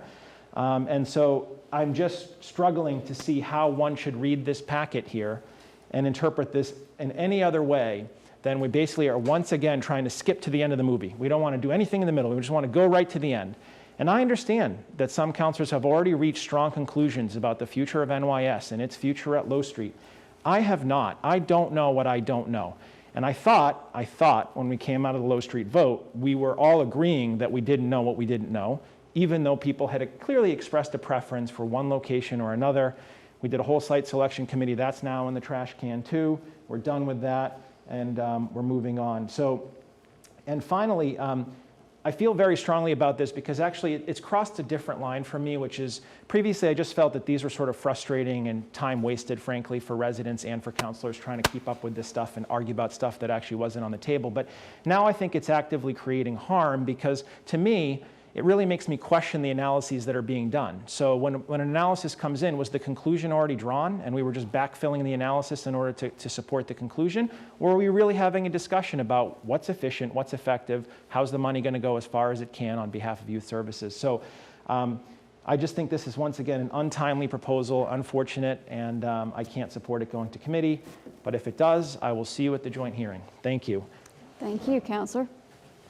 Further comment? Councilor Preston first, then Councilor Wright, then Councilor Vogel. Yes, hi. I'm sorry to hear that the councilor from Ward 1 thinks this is a waste of time. I see this as a very simple move to make the 57 Low Street available to Newburyport Youth Services should the administration make that choice that that's where it should go. As we know, today, it would not be an available geography for Newburyport Youth Services. This is simply an attempt to make it possible that Newburyport Youth Services could go there. It does not mean that it absolutely will happen. It just makes it possible. Thank you, Councilor Preston. Councilor Wright. Thank you, Council President. As a new councillor, in looking at this at the first time, and I'm sure many of our constituents will agree with me, this zoning ordinance says nothing about Low Street to me. In looking at it, it's more about fish, and it's more about boat storage. I don't think it's very clear to everybody who was looking at this. They were actually voting on Low Street to rezone it. It's not clear. It's not clear to me. It's obfuscated with two other things. And furthermore, when we voted unanimously to purchase Low Street, it was on a compromise. That compromise has been left in the dust. We're not allowing what we all agreed upon, the process to occur in a timely way, in a logical way. And so, having said that, I can't support this going to any committee at this time in the way that it's written. So thank you. Thank you, Councilor Wright. Going back around, I think the one person I haven't heard from yet is Councilor Khan. Then we'll have Councilor Wallace, Councilor McCauley, and then back to Councilor Vogel. Thank you, Council President. I will support this going into committee. I feel like I'm not sure what's going on tonight. I hope we could all really work well together and get work done together. I feel like there seems to be an air of some paranoia about things. I think simply stated is that change of uses happen, industrial park, there is a indication of a community center or changing that use. I mean, we've seen lots of things like this come before us. We send them to committee. We know sometimes things were brought before us for different reasons. There's always been something is always brought before us because a situation has happened that makes us having to look at it. It's just the nature of the work we do. It's all across the board. Nothing nefarious here. We're all really working hard here to just work together, send things to committee, and have those discussions. It's just a little disheartening to see the tone, to see the tenor, to feel sometimes you're trying to do your work here, bring some things in to start moving forward on things, and feel kind of a little dejected because you feel like you're trying to do something that's insulting half the world, and that's not the intention. So I will be supporting this to going to planning and development. Let's have the conversation. As you see it go in is not how it comes out. We all know that these types of things involve hearings. It also involves the planning board. This is not being decided on now. Please support it going to planning and development. I believe thank you, Councilor Khan. I believe Councilor Wallace was next. I yield. Councilor McCauley? Thank you, Council President. Yeah, I'm not paranoid about anything. I can read it plain as day, right? We got a little bit of bait and switch here. So, and that's the way I feel about it. You know, there was a comment made that we're going to work things out in committee while the mayor decides. Well, the mayor doesn't decide this. We do. We made the decision to buy Low Street. We made the decision to give it to DPS. It's this council that will decide what to do with it next. So when we decide that there's another use for Low Street, then we should then change the zoning, and then we should then change the funding mechanisms. The mayor doesn't run the city alone. The mayor runs the city in conjunction with the city council. We look at our charter, we look at Mass state law, we look at our rules, and I'm sitting here listening to councilors capitulate our authority to the executive branch. And I'm not going to take that lightly. I'm not paranoid. I know exactly what's going on here. And this is a situation where this is a fish market. Because I'll have an amendment right now. I think we should put pickleball down there. Why? Because there's nowhere else for it to go. So I think that we should all get together and work things out in a compromise way like we did just 2 weeks ago after 13 months of very contentious debate. Thank you. I yield. Before we go on, can everyone just take a breath, please? Just take a deep breath. It's okay. Councilor Vogel? Thank you, Council President. Yeah, I'm not, if I may, through the President's chair, I'm not sure what the comment was about it's a fish market, but other things that exist in here. This is about changing the zoning so that a community center can be placed in the business park. And if you read the details, It speaks that it has to be within 500 feet of a public school. Is that 57 Low Street? You bet it is. But it's the start of the process. It's not something nefarious. It's not, in order to make the decision and get to a point where we're continuing and not just hanging out here, but we're actually start to narrow things down, we have to have the zoning in place that would allow youth services to go into that building. Doesn't mean that they're going to go. That's a decision yet to be determined. How much is it going to cost? Do they want to go there? All that. I get it. But we have to put these pieces in place.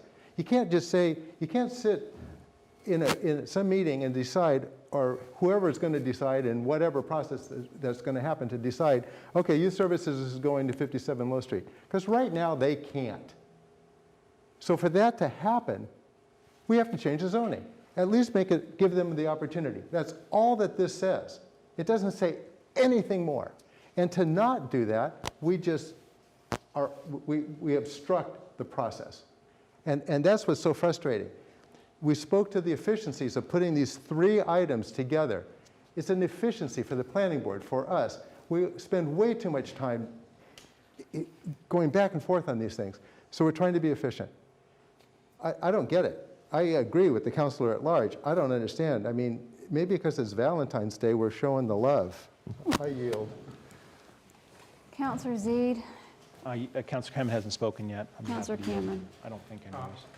Thank you, President. Yeah, just again, this is the start of a conversation.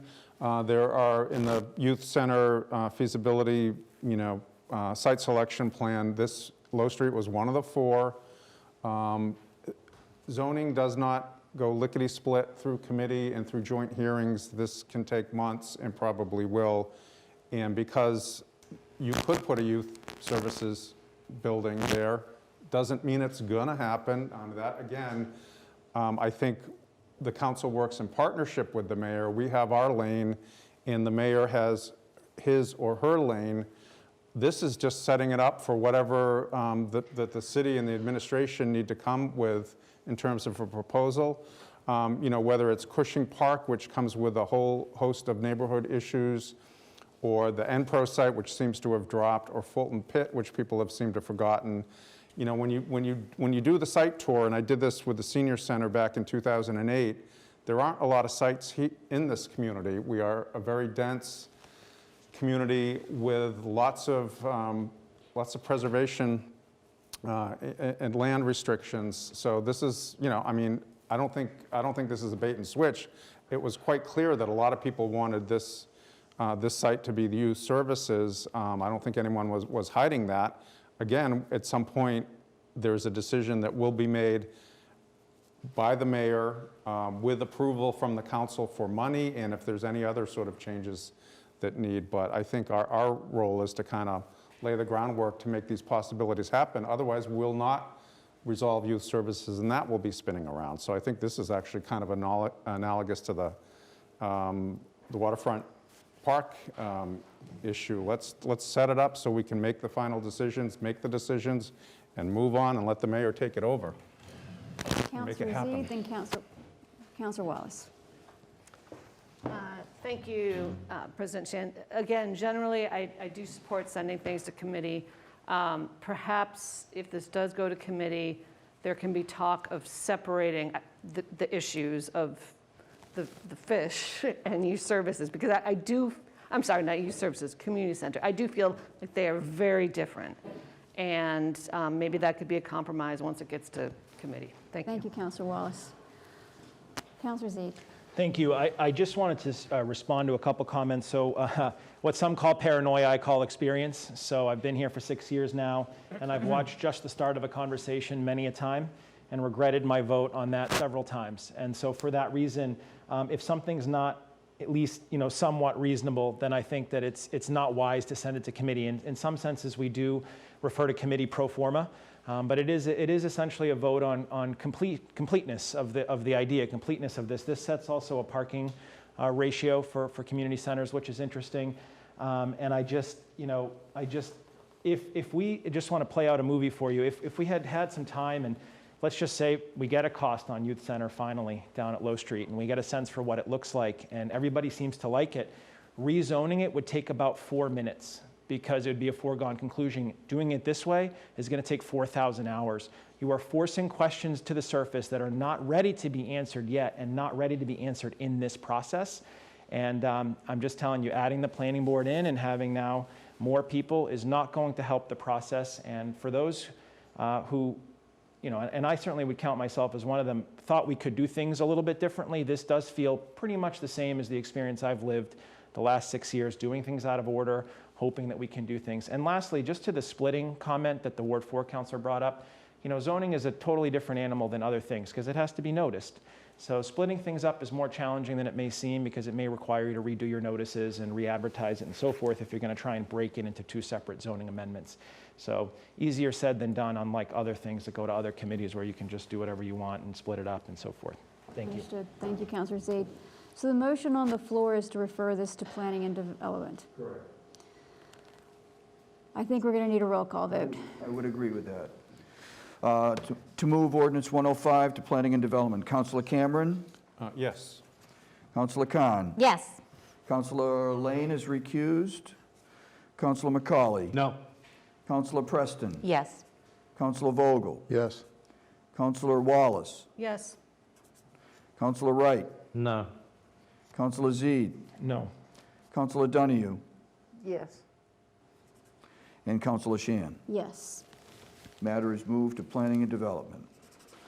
Lucky you. Next ordinance. And can someone ask for Councilor Lane to come back in?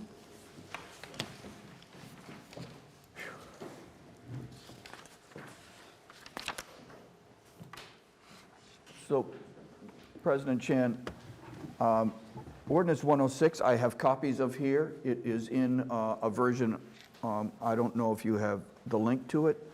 It was inadvertently left out, I think, of your digital packet. Am I correct? Oh. You have- Even in the first version, but not the last. Okay. So, may I, if I could, Yes, President Shan, it's quite a straightforward, non-controversial We'll be the judges of that. ordinance that establishes the membership. It makes a couple of brief changes. This is on Council on Aging, Section 2-81. It strikes, it said must be residents and registered voters. It strikes the requirement to be registered voters. And then the next is really almost pro forma. It's subject to approval by the city council. It used to say subject to consent. And Motion to refer to neighborhood and city services? Second. Correct. Mr. Clerk, that's right, right? Yeah, that's where I want to put, yeah. I would agree with anything. Okay. Councilor Khan? Yeah, sorry, yeah, ordinance 106, I provided it in advance. So it's always when I give things way in advance, they don't get in the packet, which is really No, frustrating. it's actually in my packet. Okay, well, that's good to know. Yeah, so the Council on Aging actually approached this one. And so these were some, they looked at the other kind of compositions of these in our ordinance, some of the other boards and commissions, and none of them have the requirement of having to be a registered voter. You could be a resident of the city, and then the term. So these were things they brought up. We could refer, referring it to neighborhood and city services. I will invite them as well, and I could work with the chair and give the name of the people to have there, and look forward to the conversation and see what makes sense. But they're minor changes, and look forward to that conversation. So thank you. Are you going to send it to me? Yes. I mean, President Shan, just for clarification, it is online. It's in the versions, maybe not the first version you got. It's also in the paper packet. So if anyone, and I have paper copies here, enough to scatter your desk.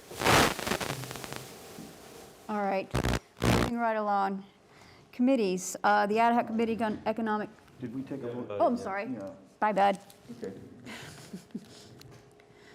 So, motion to refer to neighborhood and city services. All those in favor? Aye.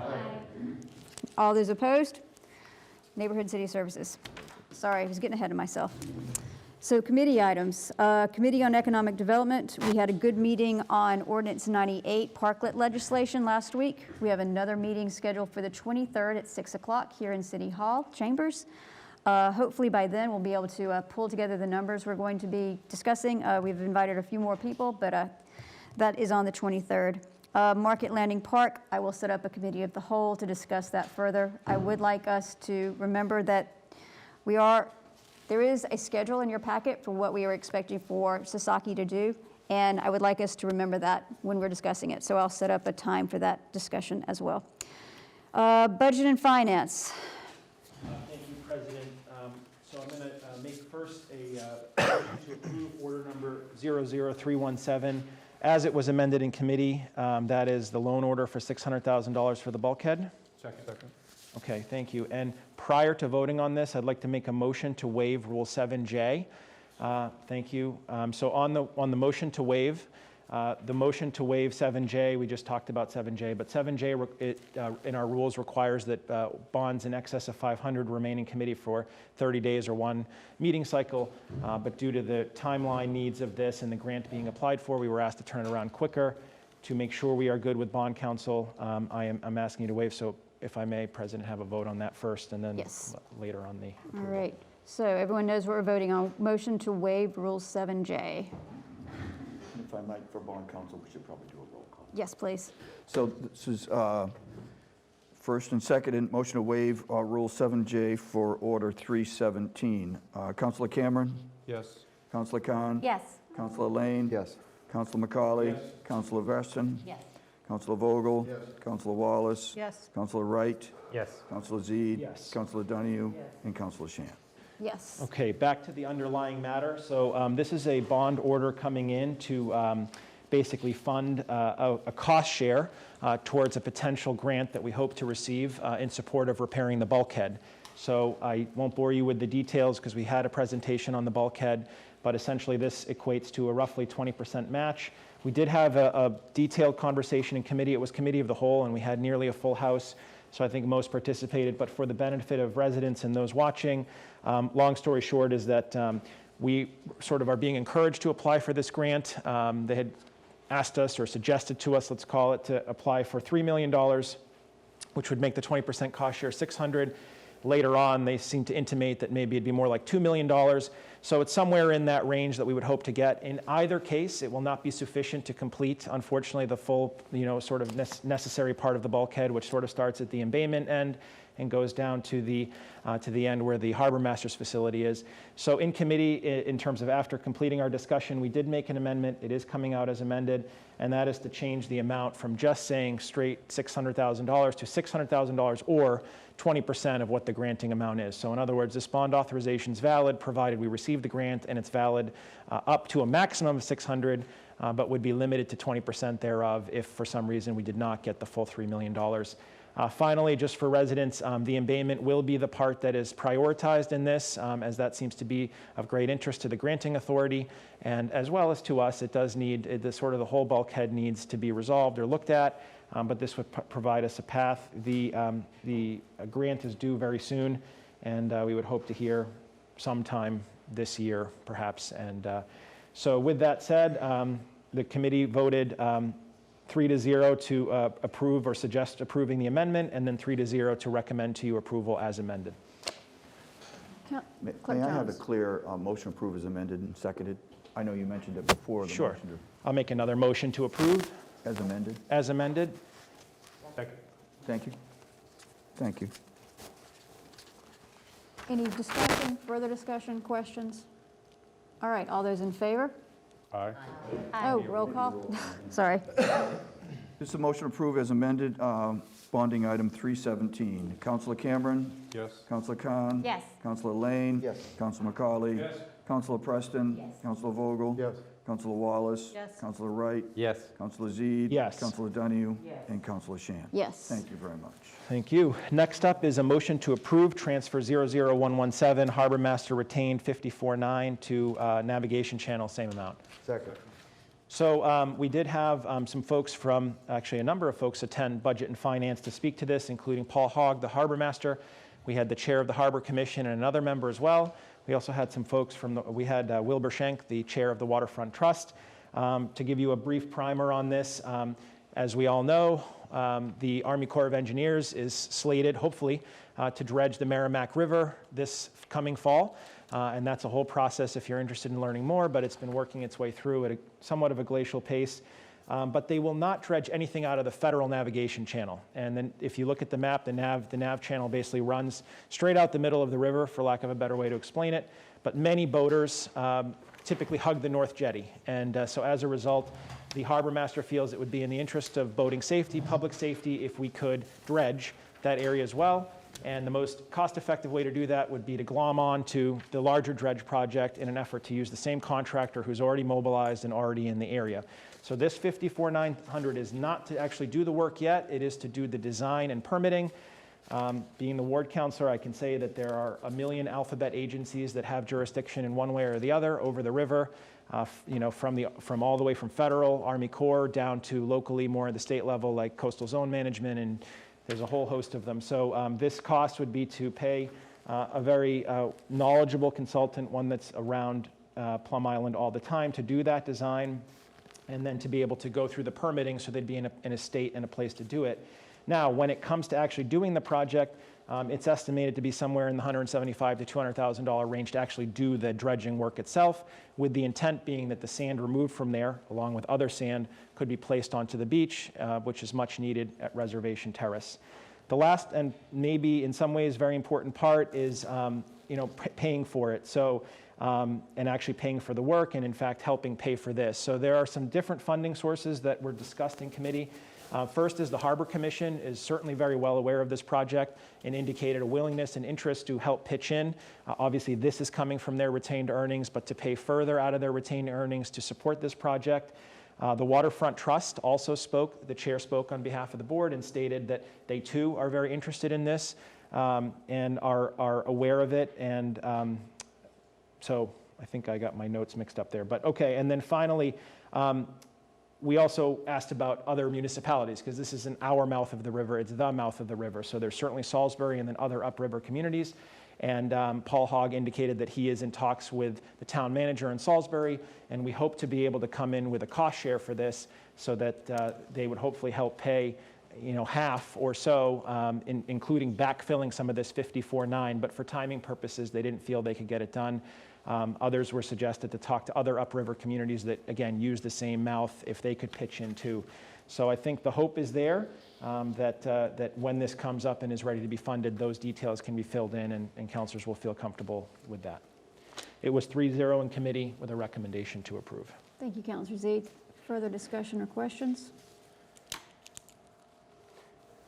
Sorry, right. just for the record, I put my Waterfront Trust under Harbor Master. The Waterfront Trust is interested in the bulkhead project. Thank you. So, but I thought that we'll was take true. any money they want to give us. So. Sorry, too many notes.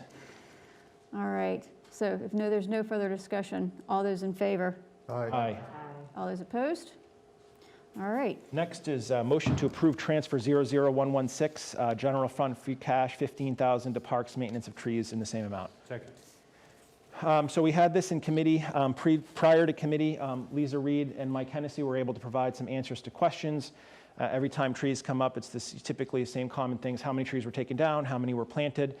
Mike, in particular, wrote sort of a lengthy thing, and then Lisa helped fill in even more details. So we had a lot. If you haven't had a chance to check it out, it is included in the budget and finance minutes for that night. But a number of trees were taken down. These are all considered high hazard, and some kind of continuing themes from previous years where we had a drought that caused some sort of weakness in trees. We had some storms that caused weakness. There's also just more of an awareness about trees in general. So the more you look, the more you find, is what we were sort of told.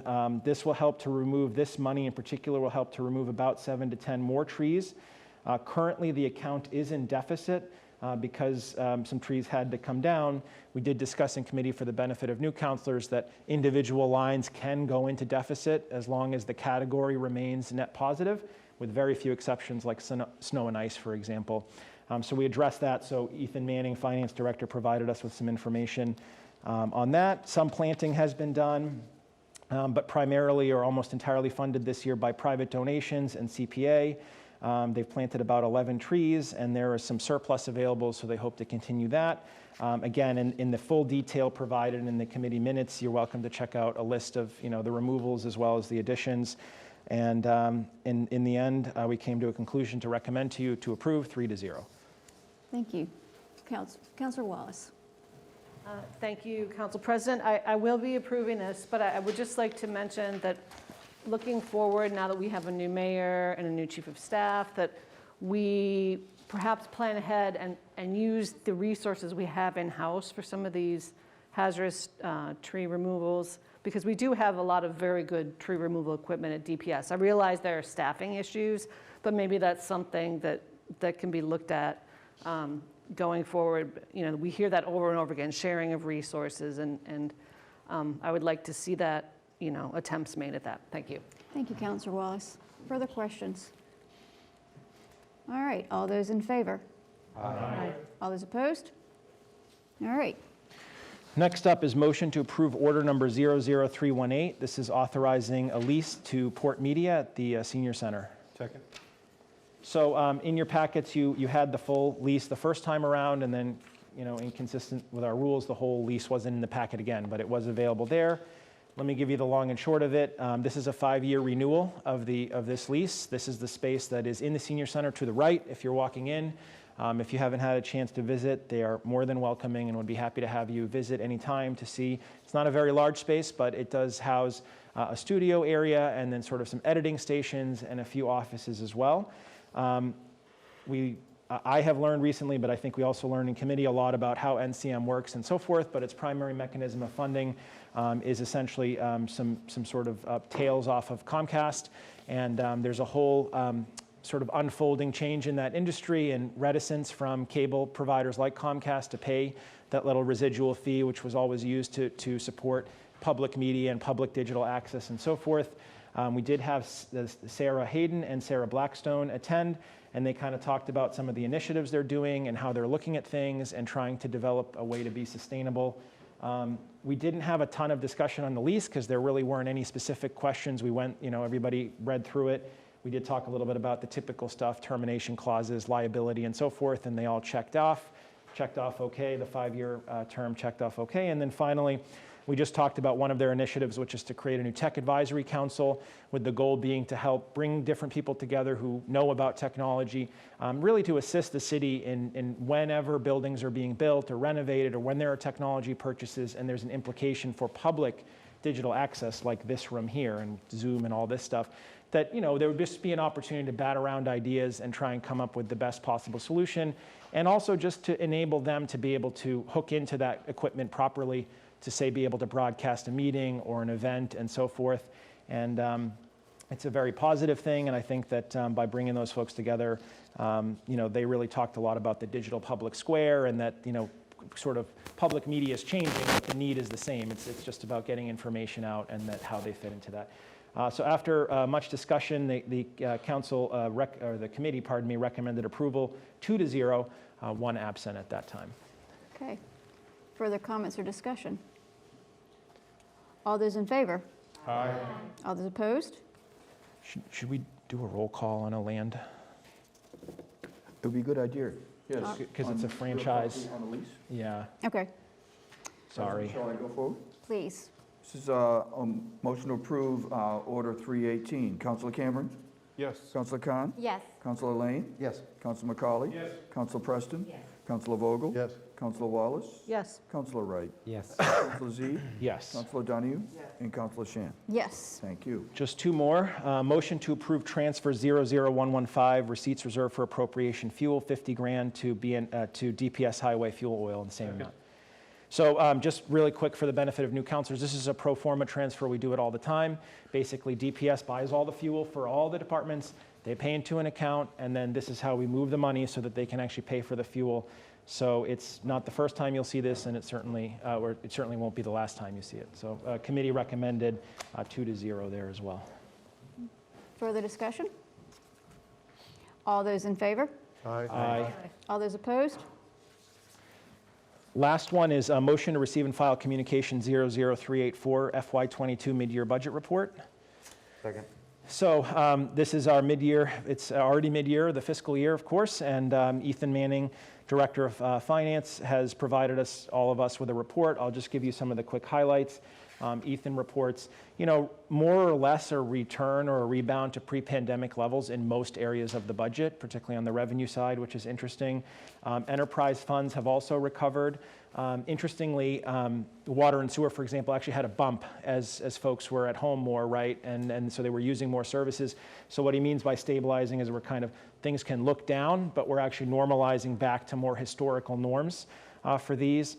Property tax, so a couple things that maybe were a little bit unusual. Property taxes were down 3.3%. This is considered unusual, but can vary. There were a number of pandemic-related abatements, and that seemed to be one of the primary sources of this.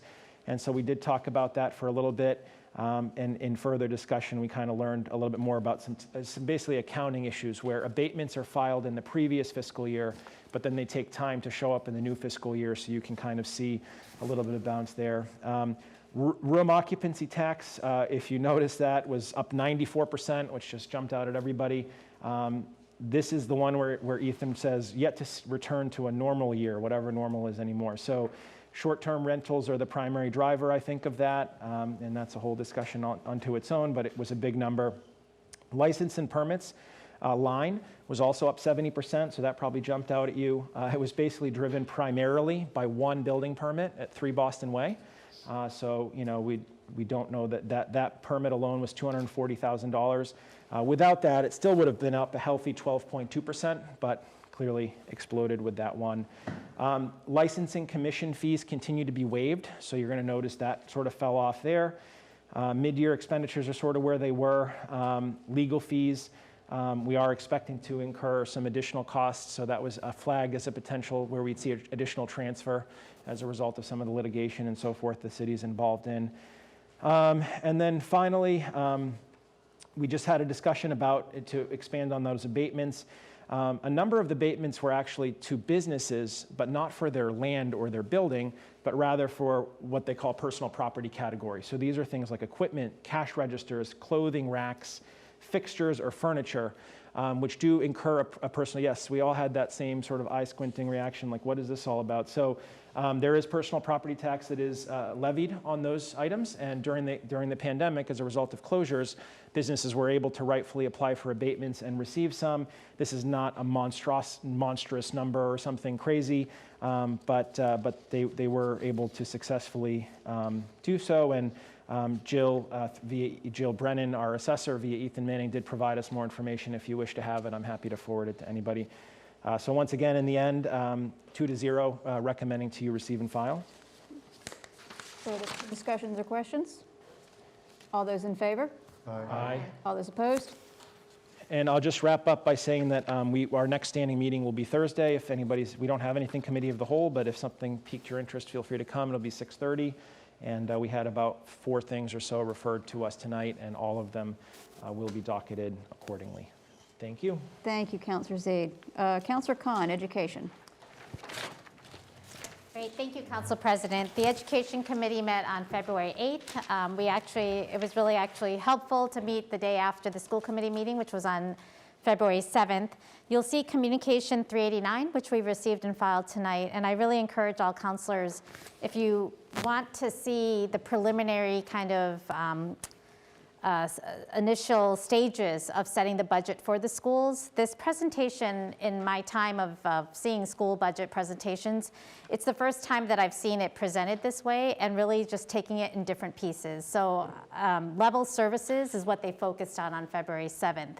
And you'll see piece by piece what it will take from the budget to do exactly what was done in fiscal year 22 for 23. And where the big changes are, which is in the contracts. So contracts are going to be the biggest change in terms of level services and the increase needed for that. In addition, there's one of the slides that I'd recommend everyone to look at. It says level service budget, projected expenses and funding sources. take a look at that, and you could see to get to level services, it ends up being like a 1.3% if you factor in where these additional sources of money are coming. If not, it's around 3.89, am I reading that right? 3.8% to get to level services.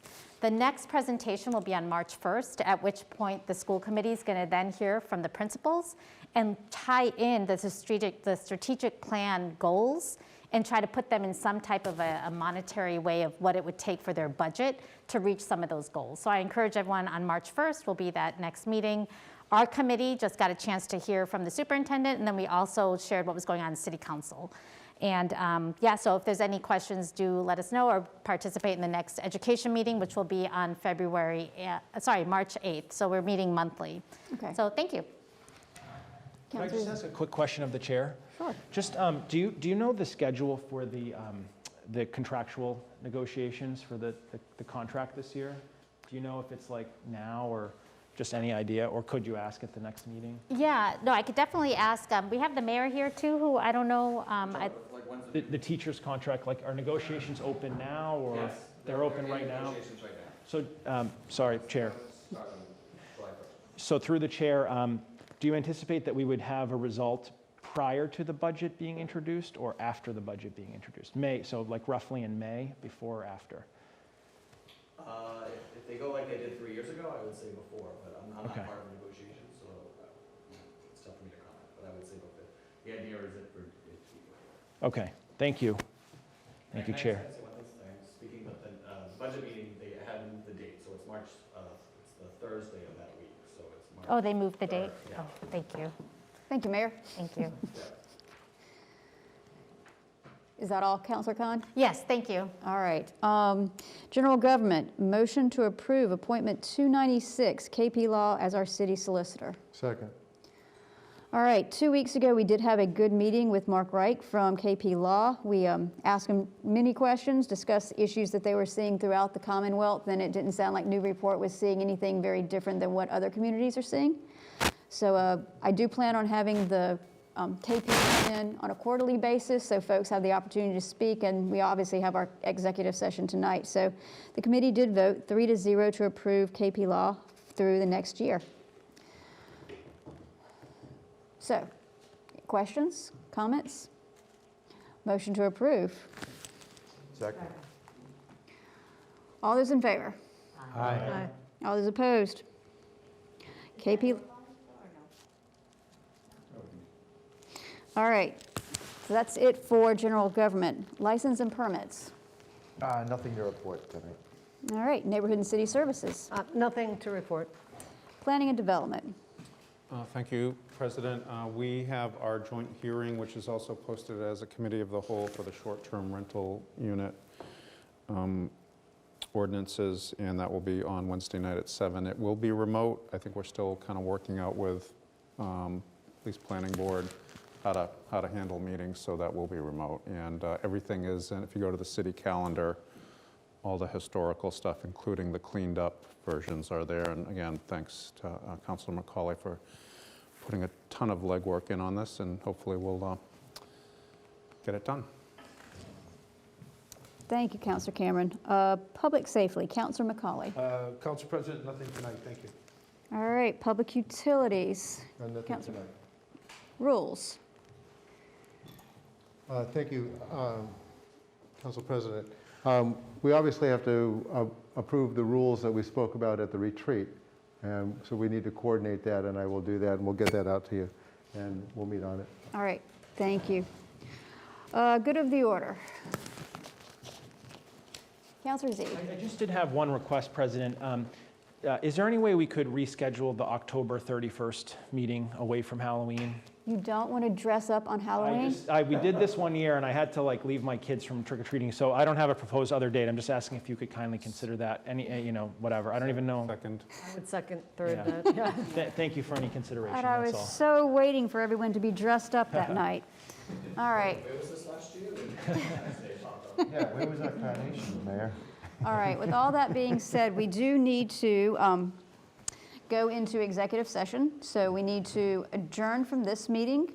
We will not be coming back out. So we need to take a roll call vote to adjourn this meeting. And then we go into You do it. I think, President, you would state that we're actually not coming back in open session. Correct. But we wouldn't adjourn the meeting because we'll go into an executive session within the meeting. But I do think we should state that the purpose would be pursuant to 30A Section 21. There'll be an executive for the purpose of discussing strategy with respect to current City of Newburyport litigation involving zoning, personnel, roadways, land use, and including but not limited to a pending matter between the Institution for Savings and the City of Newburyport. Motion to go in executive session for the stated purpose. Second. Roll call. That second was Cameron. Councilor Cameron. Thank you. Councilor Cameron? Yes. Councilor Khan? Yes. Councilor Lane? Yes. Councilor McCauley? Yes. Councilor Preston? Yes. Councilor Vogel? Yes. Councilor Wallace? Yes. Councilor Wright? Yes. Councilor Z? Yes. Councilor Donahue? Yes. And Councilor Shan. Yes. We're in executive session, so Thank you. we need to make sure.